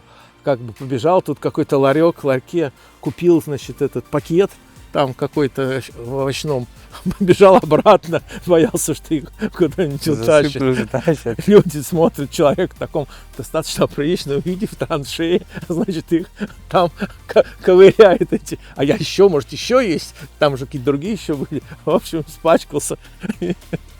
Кстати, про Москву. В Москве никто вообще не представлен московский кирпич, хотя его очень богато собрано, да? Но вот как-то открытых музеев нету по московским коллекциям. Музей Щусева. Есть коллекция, куда кирпичей, довольно Мгм. неплохая, говорят. Но туда надо договариваться, туда надо записываться как-то и так далее и тому подобное. Короче, вы туда не попадете без подготовки. как Гораздо, минимум. нет, гораздо более хорошие коллекции есть, я знаю, у там 3 коллекционеров в Москве. А вот я Казани. в Свияжске было клеймо какое? Я там по Свияжску гулял у нас там. Не, Нашли клеймо, но монашка не дала собрать. да? Я Да. не помню. Ну, в Казани в стенке очень много, в Кремле. Ну, тут кусочек Питера еще Про стоит. Верещагина расскажете? Ой, я не знаю, это плохо знаю про него, поэтому не Это буду неправильно. рассказывать, да. А вот Да, это буква правда. Б. Что? Буква Б. Ой, не знаю, это по одной букве вообще идентифицировать так тяжело, вообще любые клейма, как бы, поэтому... Вот у нас есть клеймо, это самое, где-то БВ, да? Ага. Причем оно и с номером бывает там, не знаю, это ПБ Бело, это Павел Баганин, Белоостров. Очень редкая вещь. Очень редко. Я Очень таких редкая вообще не вещь. встречал. Ну, он в каком хорошем состоянии, Это Витовский. Леопольд Адольфович. Это да, он машинный, он. Мгм. Павел Баганин, Белоостров. Причем там и найден был. Вот. Есть клеймо в это самое БВ с колоссальными номерами 100, 200. И мы до сих пор не знаем, кто это. Так и не нашли. Может, Петр Абрамович? Да я уж думал, что это Богданович Вейс, но они так долго не работали вместе, чтобы 200-ми номерами там клеймить. Ложится, да? Коложится, да. Тоже очень редко. Редко, в хорошем состоянии. В хорошем состоянии. Поехали там, это рядом с Коложицами, какой-то там амбар. Уже смеркается, мы с приятелем поехали. Нет клеем. Смотрели, нет клеем. Уже в темноте думаем, тьфу ты, ну ты, ладно. И уходим, и под ногами лежит это, просто под ногами, да, ни вкладки, нигде, лежит под ногами этот Коложица. В идеале. В идеале, да. Сколько туда народу ездило, так ничего и не нашло. Так, Ну, Восточная Пруссия. да? Восточная Пруссия, да. Это, наверное, лучше ехать в Восточную Пруссию, там нам расскажут. Нет, ну это Шилов расскажет, Адольфович. Володя расскажет этот самый, да, но ситуация какая? Если в Петербурге написано Пирогов, то это Пирогов, верно? Если в Петербурге написано там что-то такое, как мы знаем, инициалы, то это инициалы владельца. Мгм. Здесь клейма, в подавляющем своем случае, это название имений. Мгм. Там, не знаю, Грюенхоф, там Гроснур, там Коперсхаген, Оппен, там, я не знаю, Паттерсвальде. Это все названия имений. Эти имения имели кирпичные заводы, но они переходили из рук в руки. Поэтому сказать, кто делал этот кирпич очень сложно. Потому что, ну, Надо знать. год надо построен. знать, в каком строении, какого периода времени он находится. Потому что так ты можешь написать, что там с 1846 по 1911 там несколько владельцев было. И приком он сделан, Мгм. ну, это нереально. Да, это редкость. Что за он? Да, вся церковь в поселке Щирь построена из неклейменного кирпича. Как эта вещь там оказалась рядом, соседним, не знаю. Кто ее делал? Ну, обнаружен у человека на уделке. Ну, бывает такая радость-то. Так, Вот. это белорусские, да? Ну, тут, ну, можно так сказать, да, губернская, Гродненская губерния, да. А наверху это... Так, я вижу, который Хренов. вам дарил. Ну, наверное. Вот. А наверху Оренбургская. Ага. А Дурнов же, они же эти не О, безрамочный Дурнов даже есть. Да, Ничего себе. это Оренбургская. Они считаются, ну, входят в состав Оренбургской губернии. И вам белорусские туда вверх пошли. А вот это вот Ну, это справа тоже белорусы, чуть-чуть. точно. Да. Вот я сейчас, мне Леша еще прислал ГК Да. с номером. Тоже Я- вот как, да, как нашли. крепостные, вот как вот крепостные, вот такого типа, даже меньше. Что это такое? Гершоны, кирпич гершонский. Ну, явно для крепости какой-то. Наверное. Из Брестской. А кто корону имел? Я не помню. Вычислили. Посмотрите у меня на сайте. Я не помню все. Хорошо. Написано у меня на сайте. Так, а здесь? Здесь просто я вынес их разные, эти самые, просто чтобы удобнее было. Тут много Астрахани. Тут и белорусы есть. Ну, белорусы есть, потому что эти самые такие вот на ложке, да. Ага. Вот. И эстонцы есть. Да. Вот хорошо. Вот усадебный, это самый кустарный завод Лариона Тимофеева Чертова. Мгм. Тимофеевича Чертова. Стал писать. Не хватило места. Ларион Тимофей. Пришлось перенести Тимофеев. чертов. Ну, как бы не хватило. Как вот человек писал, конец, кончилась бумага, так пришлось перейти на другую строчку. Вот так люди резали, да, клейма? А мы говорим... Давно не встречал. Да, это... Были времена. Было, ну... Черепичный завод Петровка. Петровка не Москва? Не, Харьков. Харьков? Харьковская. А и Чистяков, Феодосий. Не Феодосия, это не Феодосия, это... Федоров. Федоровка, это что-то уже за Уралом. Я был в Германии, вернее, в Австрии был, вот, и клумба посередине, там, ну, там, знаете, перекресток редко бывает, да, перекресток между дорогами, особенно в сельской местности, там в основном как сделано так, чтобы было развязки через, ну, круговое движение. И там в центре клумба, я смотрел на клумбе цветник, и в цветнике кирпичи. Я там человек, с которым я был, я говорю, стой, он стой, через эту полосу пошел, посмотрел, там вот такие кирпичи, он такие кирпичи, еще какие-то вложены там, ну, среди цветов, вот, но я брать не стал, а он теперь мне иногда пишет, говорит, проезжал мимо этого места, на месте находится, лежат, все, как бы все в порядке. Это в Сербии я вот нашел, это венгерские кирпичи, но они в Белграде, в Нови Саде и в Белграде, вот они. Я не знаю, это вообще кириллица, МД, да? Да, кириллица. А это венгерский, но вот в Нови Саде. В Нови Саде очень много кирпичей. Я в Варшаве находил Очень много. с кириллицей. Нови Сад там прямо, я не знаю, клейм 20, я, наверное. Ну, они прям выложены там. Он граф Карл Эстерхази.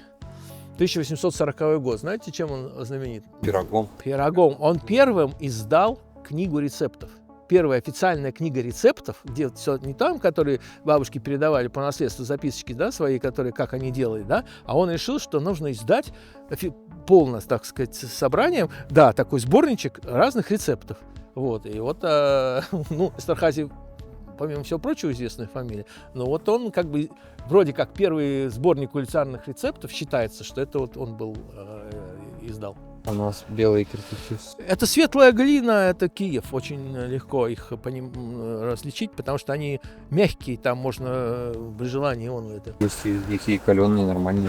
Нет, просто сам по себе глина такая вот белая и достаточно мягкая, там можно проковырять, там, не знаю. Не очень согласен, потому что в Нет? Риге из белой глины там каленые такие очень хорошие Где? кирпичи. В Риге. Рига другое дело. Рига там в основном это огнеупоры там. Нет. И там другая немножко глина. Ну, не знаю, мне кажется, другая немножко глина просто вот. А это Вологодская губерния. Ну, там Беляев, Ферсана. Заканчивается. Кто? Вот тут? Кто? А, вот Вологодская еще. Не, вот, все. О, вот до сих пор. Вот клеймо РСФСР, видите, как сделано? Как буковки сделаны? Выцарапаны. Не, проволочные. Вместо того, чтобы вырезать, проволочные. И видно, где они закреплены, видите, такими, Да. этими самыми маленькие клепочки. Взята проволока, согнута. Также вон этот самый завод Церкви Рождества Христова в этом самом, в Бежецке, точно так же сделаны. Пенза бесконечно. 10 заводов официальных, а кирпичей, клеем, наверное, я не знаю, штук 150, наверное, разных, если не больше. Это редчайший случай для вообще российского производства, Российской империи кирпичей, когда люди, не арендуя, не покупая, заказывают на текущем заводе партию кирпичей со своими инициалами. Это очень редкая вещь. И никто не мог догадаться, почему 10 заводов официально существовало в течение 50 лет, а клеем такая туча. Почему так вышло? А потому что они делают заводы. Вот центральные эти самые дома в центре Пензы, они почти все из кирпичей с инициалами купцов, которыми владели. Они же никто не делал их. Еще одна особенность, что у них выпуклые буквы, в отличие от остальных кирпичей, Да. вдавленные. Какое хорошее качество. Вон, это как вчера сделали. А я особенно, ведь видите, я особенно не чищу. Я так стараюсь мягенько. Это вот Псков. Кстати говоря, в Пскове нашел кирпич. Ну вот ГВ очень известный, да, наверное, да, завод? Георгий Викенгейзер, да, известный, да. Есть вот протяженная рамочка, есть маленькая рамочка, это гораздо... Я нашел латинскими буквами. ГW. Григорий Викенгейзер. Из немцев, наверное. Все они одинаковые. В смысле машинного, как струной удаляли, да, сверху, ехали вместе с кусочками там песчинками ездили. Все эти луковки. Прикольно. Там Ярославская стоит. Вон, Я еще хотел заехать Молога. сюда. Ну тут, Это поселок какой-то там. ну вот, Псков, Заполье, да, вот. В Заполье. Вот, Заполье, Псков. Но я проезжал это Заполье, там 5 домов на трассе, может кто-то внутрь. Кстати, очень маленькие кирпичики, Межигорье. Да, разбился, когда... Миша вез. Да, да, да, все в кучу. Миша вез в кучу. Миша возил. Да. Сперва Миша возил хорошо. Да, правильно, да. Первый, как всегда, сперва все работало хорошо, потом забывал, уезжал. Не тем передавал. Да. Довезу. Я говорю, договорились, да, звонит. А я уже уехал. Я говорю, батюшки Света, мы же договорились. А он уже куда-то учесал. Это все вот под водой уже. Ватутин. Ну, Ватутин на берегу, и когда там вода отходит, и когда вода уходит, говорят, что можно найти еще Ватутина. Это 3 его завода. Вот завод М. Ватутина, вот ММ Ватутин и ОЗ ММВ. Это 3 его кирпича. Это Брянск. Сверху Брянские. Ну, это Орловская губерния. Белгород, да. И Белгород, да. Ну, это Австро-Венгрия, Львов. Львов. Польша. Сейчас, кстати, эти потоцкие новые всплыли. Львов. Это Уфа.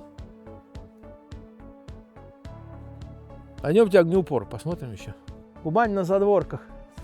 Во-первых, это Новгородская. Сейчас в Новгородской тоже много каких-то... Почему Новгородская? Потому что, скорее всего, это Новгородская. А вы считаете, что это какая, Петербургская? Эстония. Под Эстонией же он там. В Эстонии, я не знаю, находили ли в Эстонии Васильева. Я знаю, что находили Эстонию по нашей стороне. Да. Это я знаю. И территориально все-таки это не Гдовская, а Новгородская была. Ну, не знаю, чья это. До сих пор я не знаю, мы не знаем, чья это. Вон курицы. Настоящие курицы. Артели Сталина. Ну, это всякие, да. Еще он из Сталина. А вот крестики. Крестики, да. Недавно всплывали. Да? Продавец был достаточно скверный. Ну, Приезжайте, покупайте. ну да, да. Говорю, пришлите фото. Не Ну, Не, ну, а что еще? Может, банковскую карту сразу да, сказать? да. И 4 цифры. Вы точно да. продавец? Да. Я говорю, ладно. Вот Готов редкая вещь. Полное клеймо. Люна Хлодович Штрах. Вот там вот черепица, а это вот он. Нам такой давали. Да. Ну просто это редкая вещь. Там Да. в свое время человек всплыл, и я у него почти все эти кирпичи взял.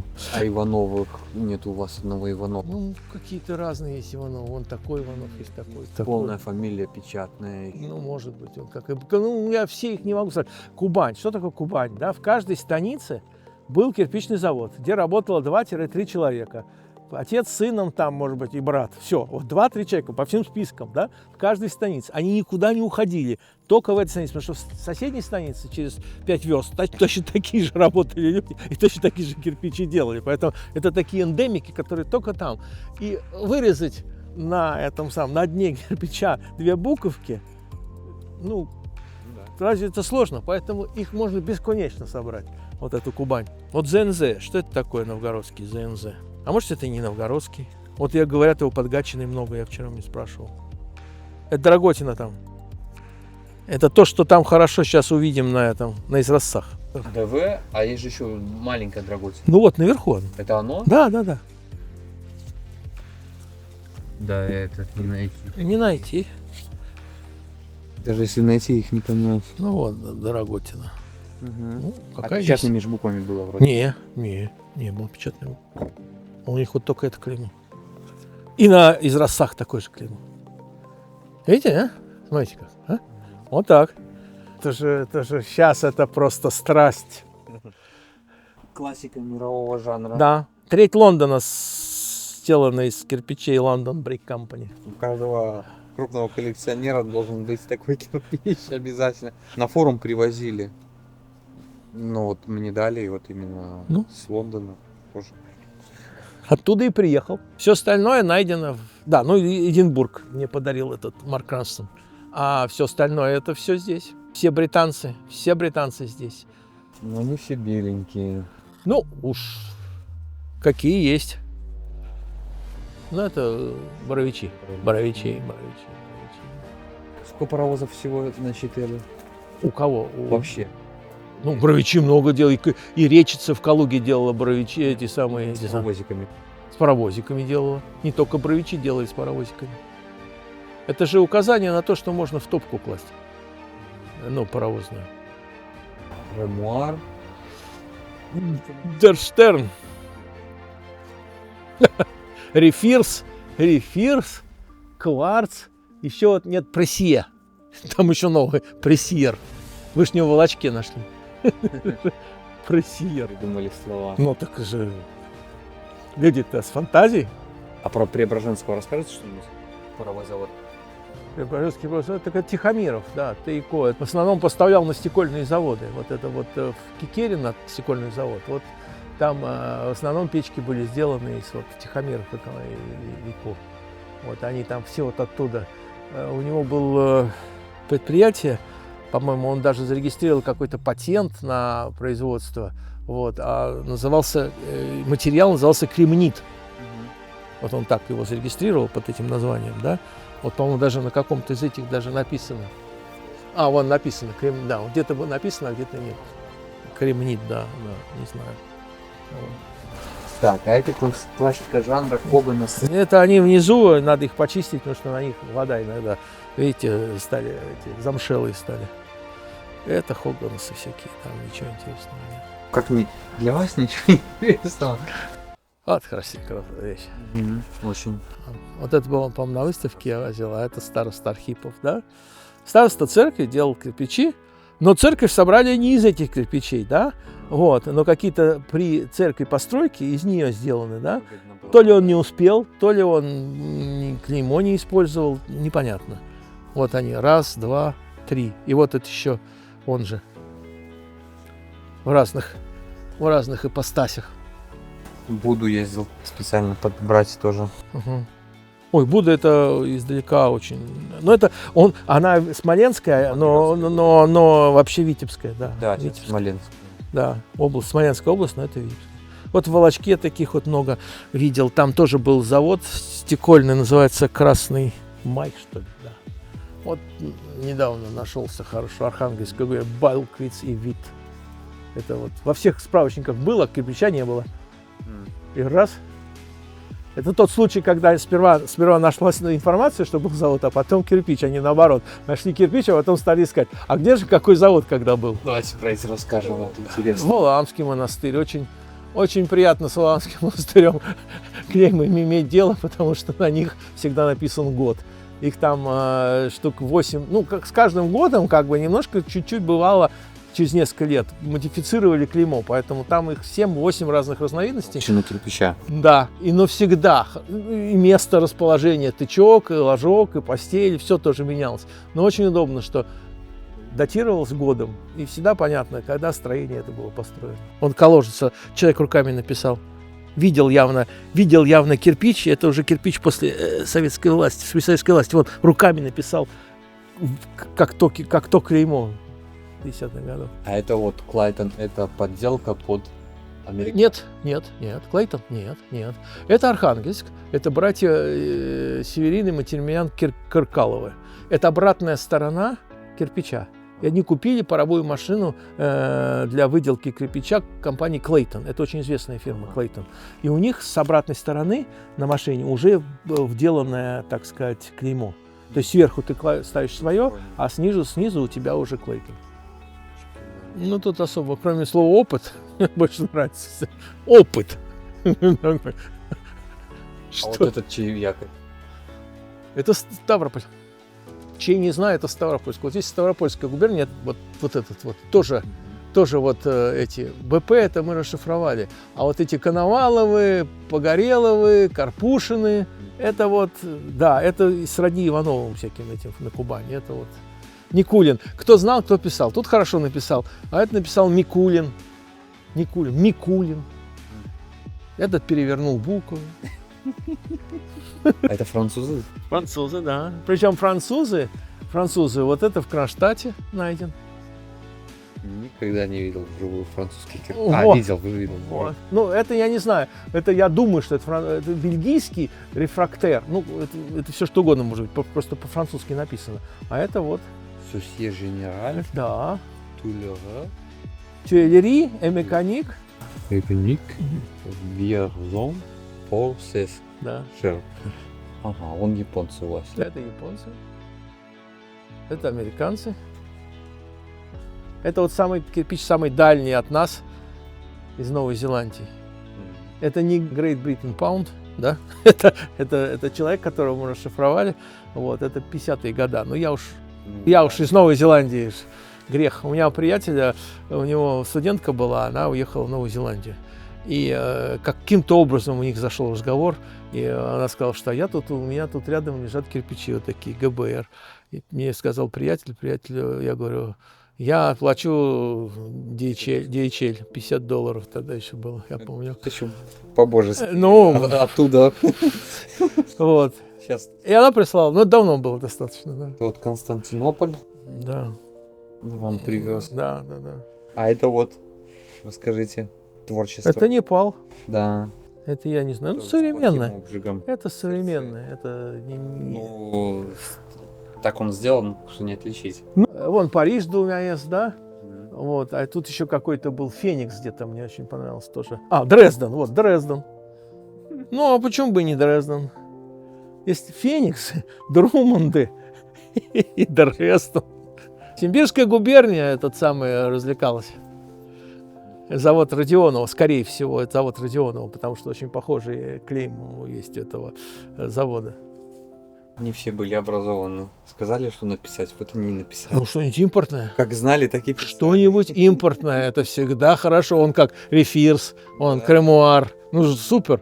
Ну, Ну, так вот. Общество Брянского рельсоделательного завода. Сколько он мне их прислал вариантов, я уж решил собрать их всех. Ну, известные. Видите? прикольно. Да. Брянский рельсоделательный завод. Себе кирпичи делал. И треть из всего объема продавал. А Вымаева это кто такие? Малашки. Ну, под Москвой. Это гжельская так называемая глина, Махов, вот этот Маев, там вот этот вот Петров. Это граница... Перов это не Харьков разве? Не-не-не, нет, это Петров, нет, это совсем другой. Это так называемая гжельская глина, это граница Московской и Владимирской губернии. Понимаете, да? Он Какунов, вот это все, Кондаков красивый. Это все вот этот вот Богородский уезд, кажется, он называется. Какие это, да? Ну, есть такие. Польша?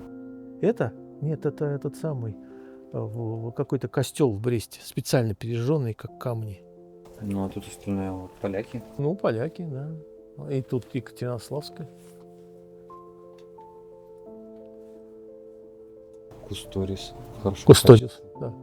Так, относительно. Так, Относительно. в хорошем качестве. Ну, можно считать, что хорошим, да. А сверху кто тут такие? Это финны. Финны? Финны Купита, это этот самый Ракаланьоки, Пролавара, Арабия. Это финны. Ну, как финны? Это финны уже частично еще на территории Российской империи, частично уже после. Это Волынь. Российский хороший. Редкие вещи. Это Рамзай. Мейден Волынь. Он Рамзаи. Рамзаи. Напиши Рамзай. Рамзай, напиши Рамзаи. Да. Хорошо и кратко они написали в конце. Как знали, так и... Ну как вот как, да. А вот это длинный откуда? Германия. Видите? Да. Красивая вещь, а? Как бегущая строка там, знаете? Это я просто ехал, и мы были в Варшаве на машине, в Кракове ехали, около дом около дороги заброшенный. Вот это, вот это и вот это из одного дома все. Мы такие в Освенциме в печах находили. Гло? Не знаю, что такое. Это из Калининграда. Но он, да, Но что это такое, я не знаю, никто не знает. у него печи строили, славшийся Беркинау. Я не знал, надо как-то... А там есть и другие красивые клейма, ну, вдоль забора, ну, точковые. Я не был точковые. там. Нет. Вот, интересно.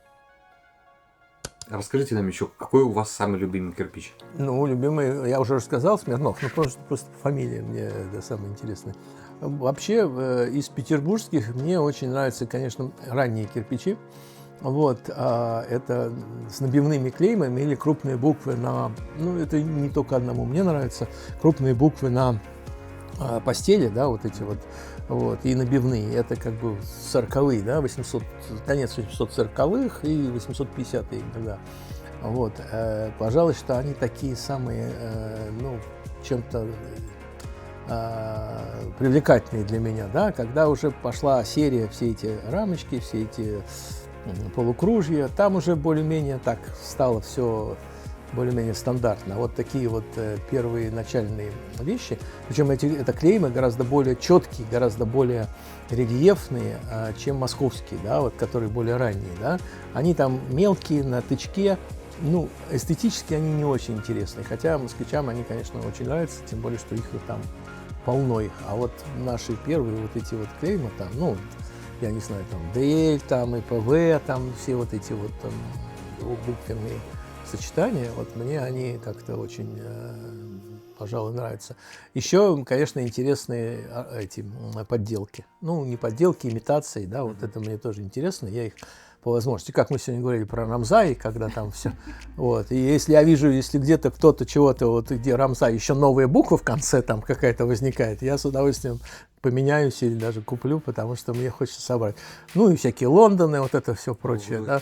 Да, вот это все прочее, это мне, я уже фактически так особо не набираю, но вот какие-то вот специфику вот таких вот вещей мне интересно, потому что периодически они всплывают. Глен Бойк, вот этот всплывает имитационный, да, вот, в Ростове появился недавно, я видел человека, ну, полностью поддельные кирпичи, название сохранено. Вот. Ну и ошибки в буквах, это тоже вещь интересная. Но это как и в марках, да, ошибки печати, ошибки, перевернутые цифры на номиналах, там зубцовки сбитые, это же тоже все вот такие, как сказать, особенности, они, конечно, интересны. А давайте поговорим про феномен вот этих вот подделок. Откуда он взялся, расскажите, пожалуйста, и когда производитель вместо подделки, ну, чужого бренда начал использовать свой? Я думаю, что, во-первых, это происходило параллельным образом, свой бренд и вот эти вещи.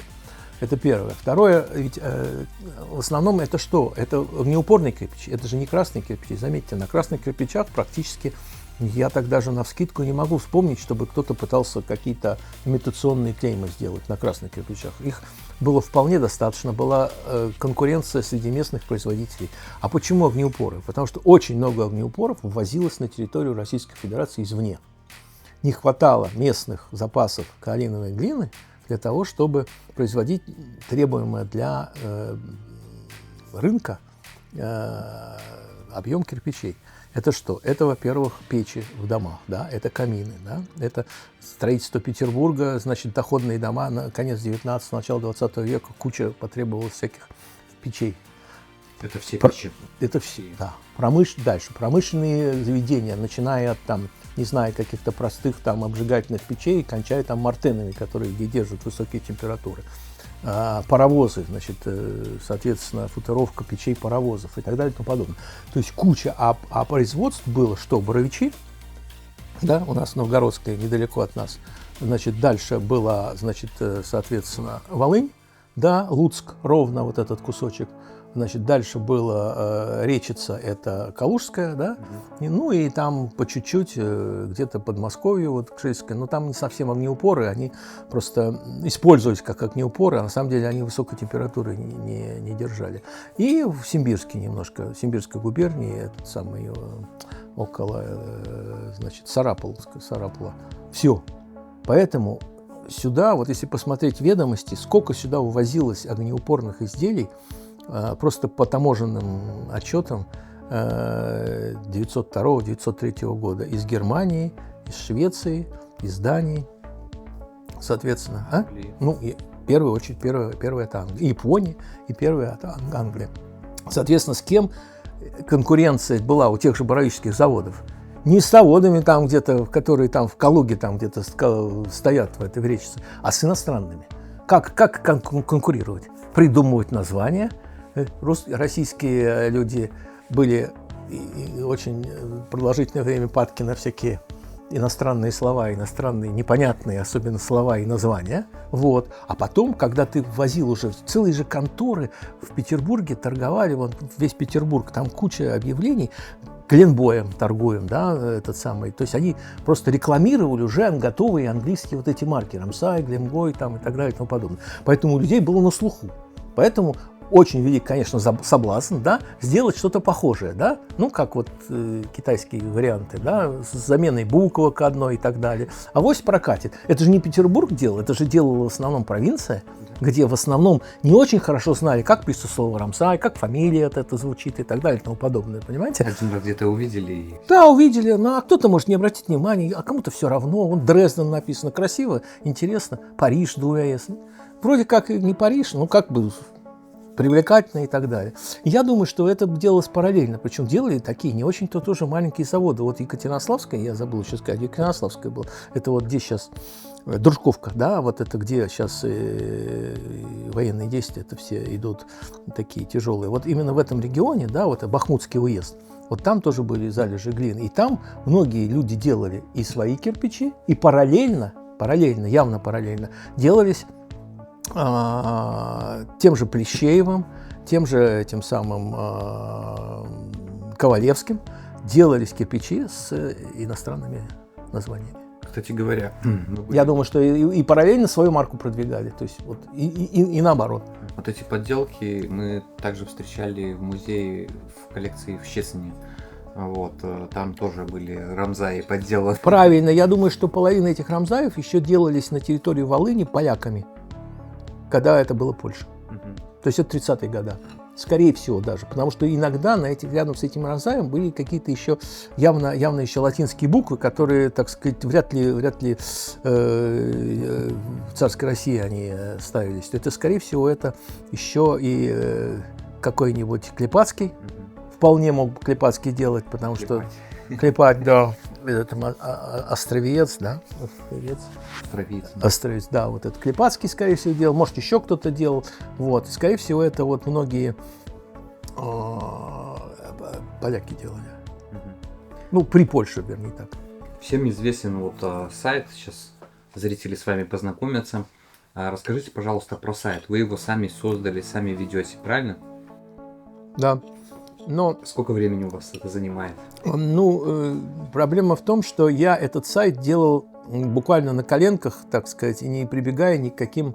В свое время начал его делать, там, наверное, сколько лет, наверное, 17 назад, не прибегая ни к каким сложным техническим приемам и специалистам по, так сказать, дизайнерам сайтов. Да? Мне важно было просто зафиксировать свои находки и написать то, что я о них знаю. Только ради этого. Поэтому я говорю, сайт сделан на коленках, совершенно там не приспособлен для и не адаптирован для работы уже со всякими вот этими айфонами и прочими да, вещами. Ну, поиск туда можно поисковую строку поставить, в принципе, это не так сложно. Вот, поэтому как бы у меня нет времени заниматься им ни с точки зрения какого-то дизайна, ни с точки зрения ну, вот, всяких вот, наворотов и прочих вещей. И он до сих пор так стоит именно потому, что я довольно быстро и легко самостоятельно могу в него вкладывать вот какие-то данные. Вот если вы посмотрите по изразцам, он у меня уже более такой немножко, ну, как бы продвинутый с точки зрения дизайна, где там все-таки уже как-то и фотографии туда вклеиваются, вставятся, и с расширениями, там, где можно посмотреть про информацию о заводе. Вот. А этот кирпичный сайт, он у меня, я говорю, что он в основном создавался как некий, ну, не каталог, а именно вот собрание, где могут люди поискать интересующие их кирпичи.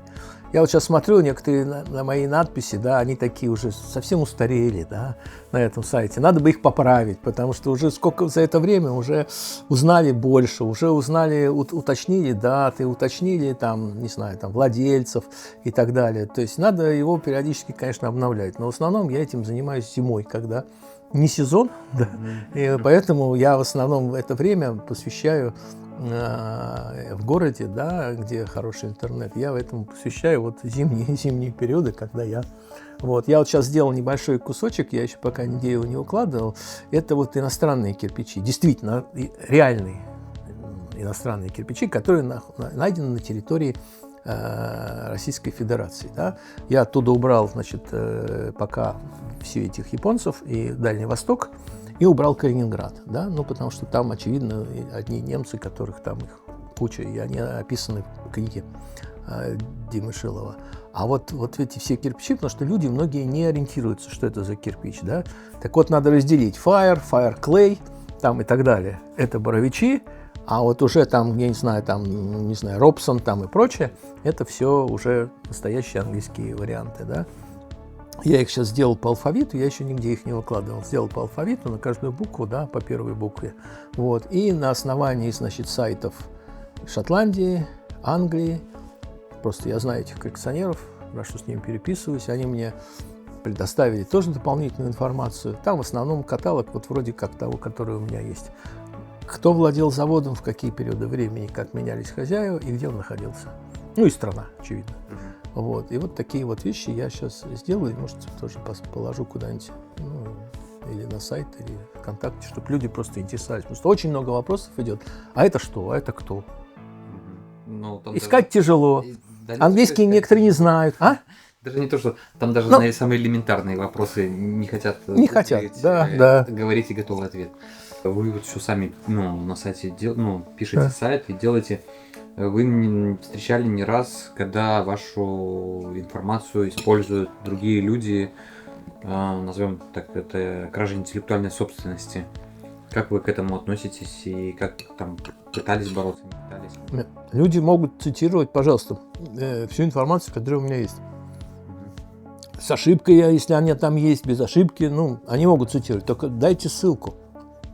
Просто дайте ссылку. Я его не закрываю, я его не...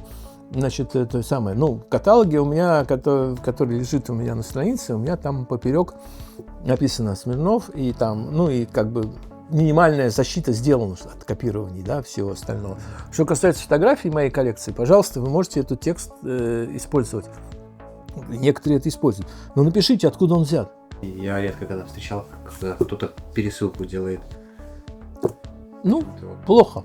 Жадничают на ссылку. Господи, продают кирпичи на Авито и прикладывают фотографию моего кирпича. Я им пишу: ребята, это кирпич из моей коллекции, вы не можете его продавать, в принципе. Они говорят: у нас похожий. Я говорю: похожий сфотографируй. Сфотографируй то, что похоже, то, что у тебя есть. Зачем ты мой выкладываешь? Это введение в заблуждение человека. Жаловаться приходится. Они говорят: у нас похожий. Мы нашли в интернете. Мы не знаем, откуда он. Это очень удобная отмазка. А теперь же еще есть вот этот искусственный интеллект, да?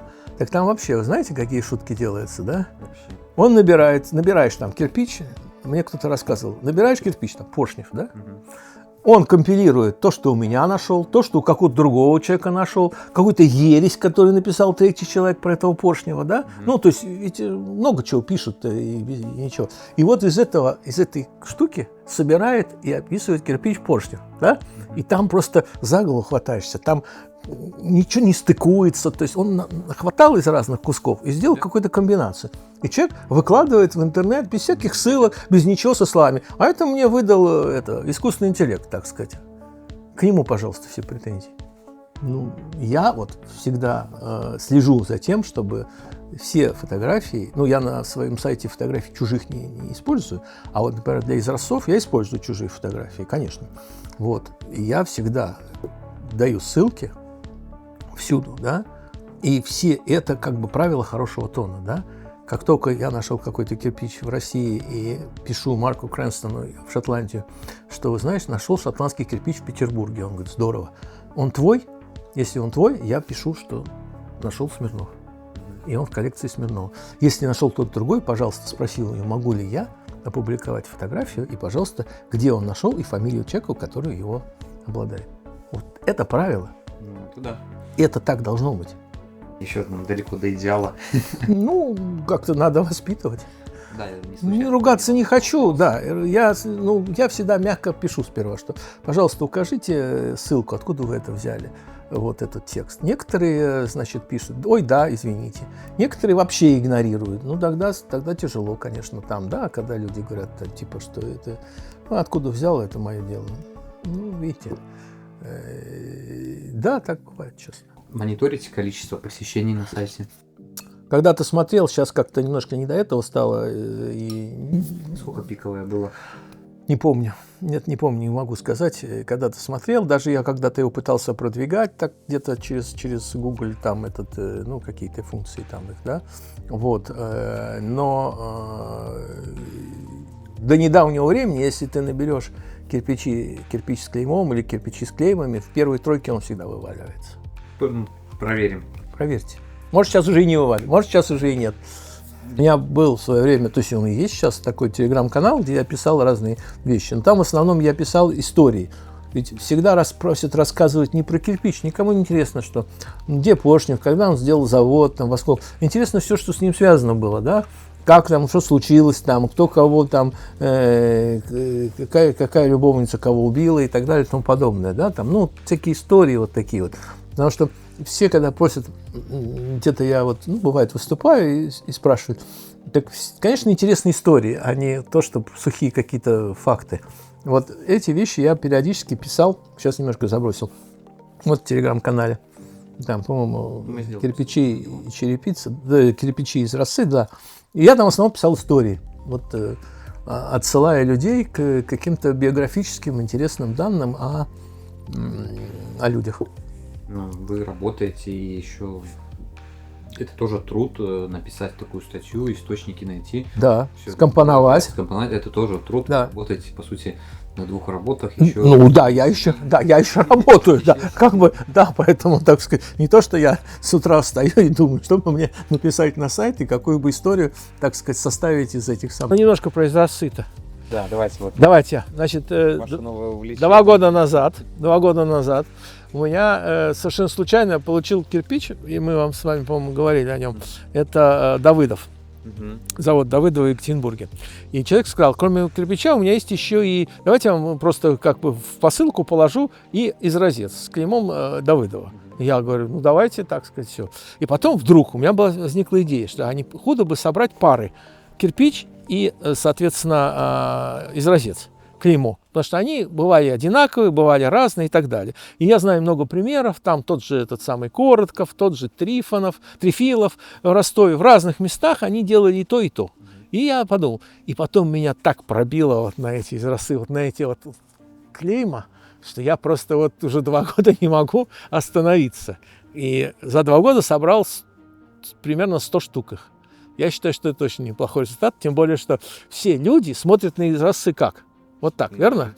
На лицо. А я смотрю как? На обратную сторону. Но для тех, которые хотят смотреть, белые плитки никому не интересны. Но если вы хотите смотреть, что это за изразец, у меня специально сделаны вот такие вещи. Видите? О, Копыч. Ой, Копыси, там миллионы было этих заводов. Вон, видите? Родина президента Беларуси. Видите? Это для тех, кому интересно, что же было там. Выпускались из Ну, а в остальном это белая глазурь с той стороны, поэтому я их не открываю. А вот эти Так, я смотрю, что тут Копыси прям много. Копыси, Раз, 20 заводов было. В Копысе было 20 заводов. У меня их, наверное, штук 10. Надо на сайте посмотреть, я не помню. Это все есть на сайте. Вот Балашов. Вот мы знаем кирпичи Балашова, да? Балашов, АИП, КИП. Ну вот они-то те же самые клейма, только на изразцах. Все то же самое. Абсолютно. Повторы. Ну это Москва. Тут стоит Любушкин. Вот маленький усадебный завод в Гдовском уезде Яновича. Я был просто на месте этого завода, где он там стоял на краю поля и нашел там эти даже остатки от кирпичей. Вот Драготин, да, да, вот Драготин. Он какие делал, а? Резал. Это же все резанные вещи. И клеймо написано таким же на кирпиче, да? Абсолютно одинаковое, да. Дорогой. Там просто там хуже видно, а здесь очень хорошо видно. Но это Аба, это вот весь корейский перешейк, вот в основном. или Аба, или Аркалан-Йоки. Их два варианта. Вот они, вот Аркалан-Йоки. Вот. Дал такую же посылку, отправлял в Польшу нашему коллеге в Щецин. У них там музей тоже всего. И печные дверцы, Вот. и кирпичи. Чем отличается из росы от кирпичей? Никакого обязательства ставить клейм не было.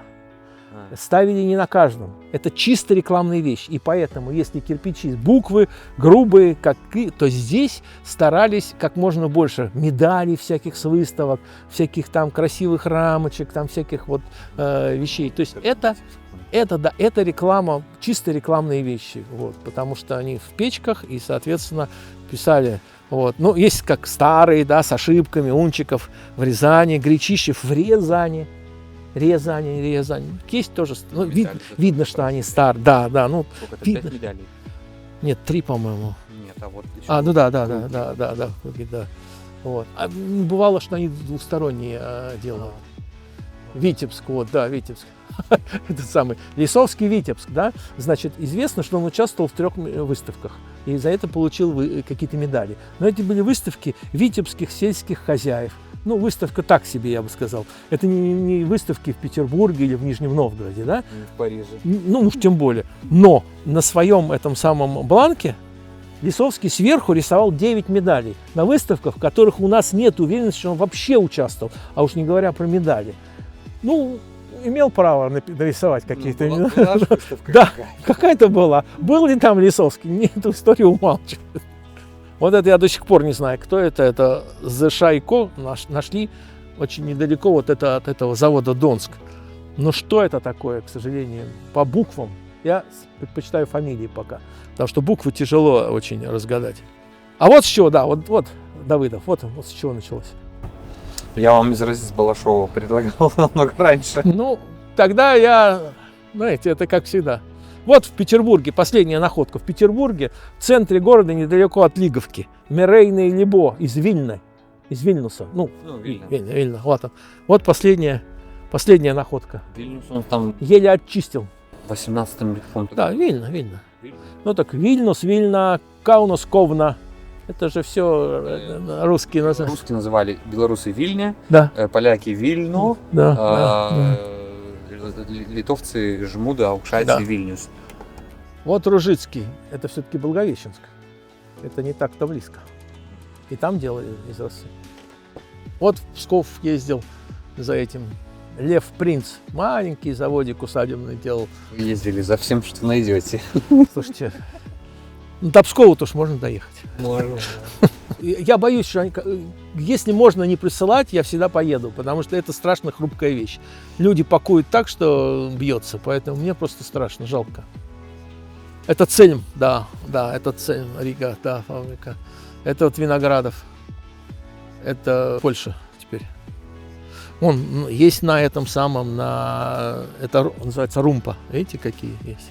А вот это здесь еще что-то такое было интересное. Вот этот вот человек очень известный, Стратон Ходов, да, завод. Ну, пришлось так, потому что они наоборот, вон они, клейма. Завода Стратонова Ходова. С 3 тона в одном смысле написано, и в один раз указан год один основание завода, а здесь 15-й год указан. То есть он, видимо, как-то сперва не определился, когда в 13-м или в 15-м заводом. Вот это самое красивое клеймо. Был такой человек, Константин Парфеньевич Волков, в Рыбинском уезде Ярославской губернии. Да? Начинал он, видимо, с такого клейма. Да? Потом он как-то там развился, разросся и так далее. И дошел до того, что даже фамилию Волков не написал. Потому что все знают, Константин Парфентьевич в Рыбинске. Видите? КП в Рыбинске. Все. Больше ничего. Он был достаточно известен. Аксенов сперва он начал с 2 медалей, только за серебряные медали за выставку. А потом, когда уже 3 набрал, уже все 3 поставил. Тут же интересно еще тоже развитие, так сказать. Оригинальная очень вещь. Это придумать надо такое. Это же надо так. Сметанка. Это же надо такое клеймо. Надо придумать, что такое клеймо. Это вот Шалыт. Вот Сметанка был завод, а потом, по-моему, Чичкова его. Да, Чичкова завод был. Потом его купил Шалыта. Вот этот вот, который, вот, М. Шалыта. Вот он купил Сметанка Шалыта, а это просто, ну, это просто место так называлось. Наверное, Сметанка, наверное, не Сметанка. Это тоже Могилевское. Все Могилевское. Миргородская школа здесь, в Петербурге, нашлась. Это Вова Красильников, там нашли. Это художественно-промышленная школа в Миргороде. Сюда привезли. Студенты, наверное, делали. Это же была тренировочная школа, они же там не делали особенно. Владимир, расскажите, пожалуйста, про выставки, которые будут у вас публиковаться, и где искать информацию о вашем участии в этих выставках, пожалуйста. На все выставках, в которых я собираюсь участвовать или куда меня приглашают, да, значит, соответственно, есть информация на страничке группы «Кирпичи коллекционирования» ВКонтакте и на моей личной страничке тоже ВКонтакте. Ну и я в своем телеграм-канале тоже, конечно, пишу.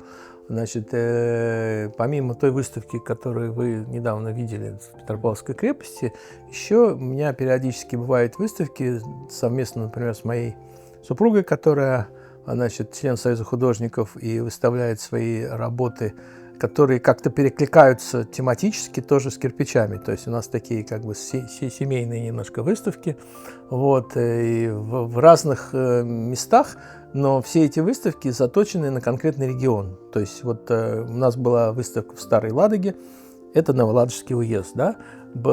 Собираемся вот сделать в ближайшем следующем году в начале выставку вот в Сестрорецке здесь под Петербургом, да, это, соответственно, кусочек, который связан там с кирпичами и бывшей Финляндии, соответственно, Корейского перешейка и так далее. Вот. Была выставка, и, может быть, еще будет выставка в арт-пространстве «Марс», это около Марсового поля в Петербурге. Например, про усадебные заводы, да, это были только редкие вещи, это кирпичи усадебных заводов, да, это не промышленные предприятия здоровые, да, а именно вот частные заводики при, соответственно, имениях, да.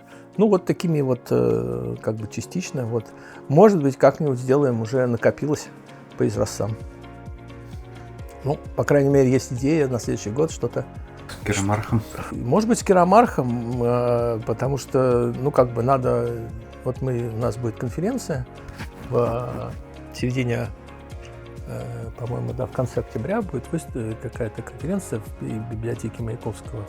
И в ноябре будет тоже здесь у нас в доме Бажанова. Вот, может быть, с ним обсудим какие-то варианты, сделать какие-то...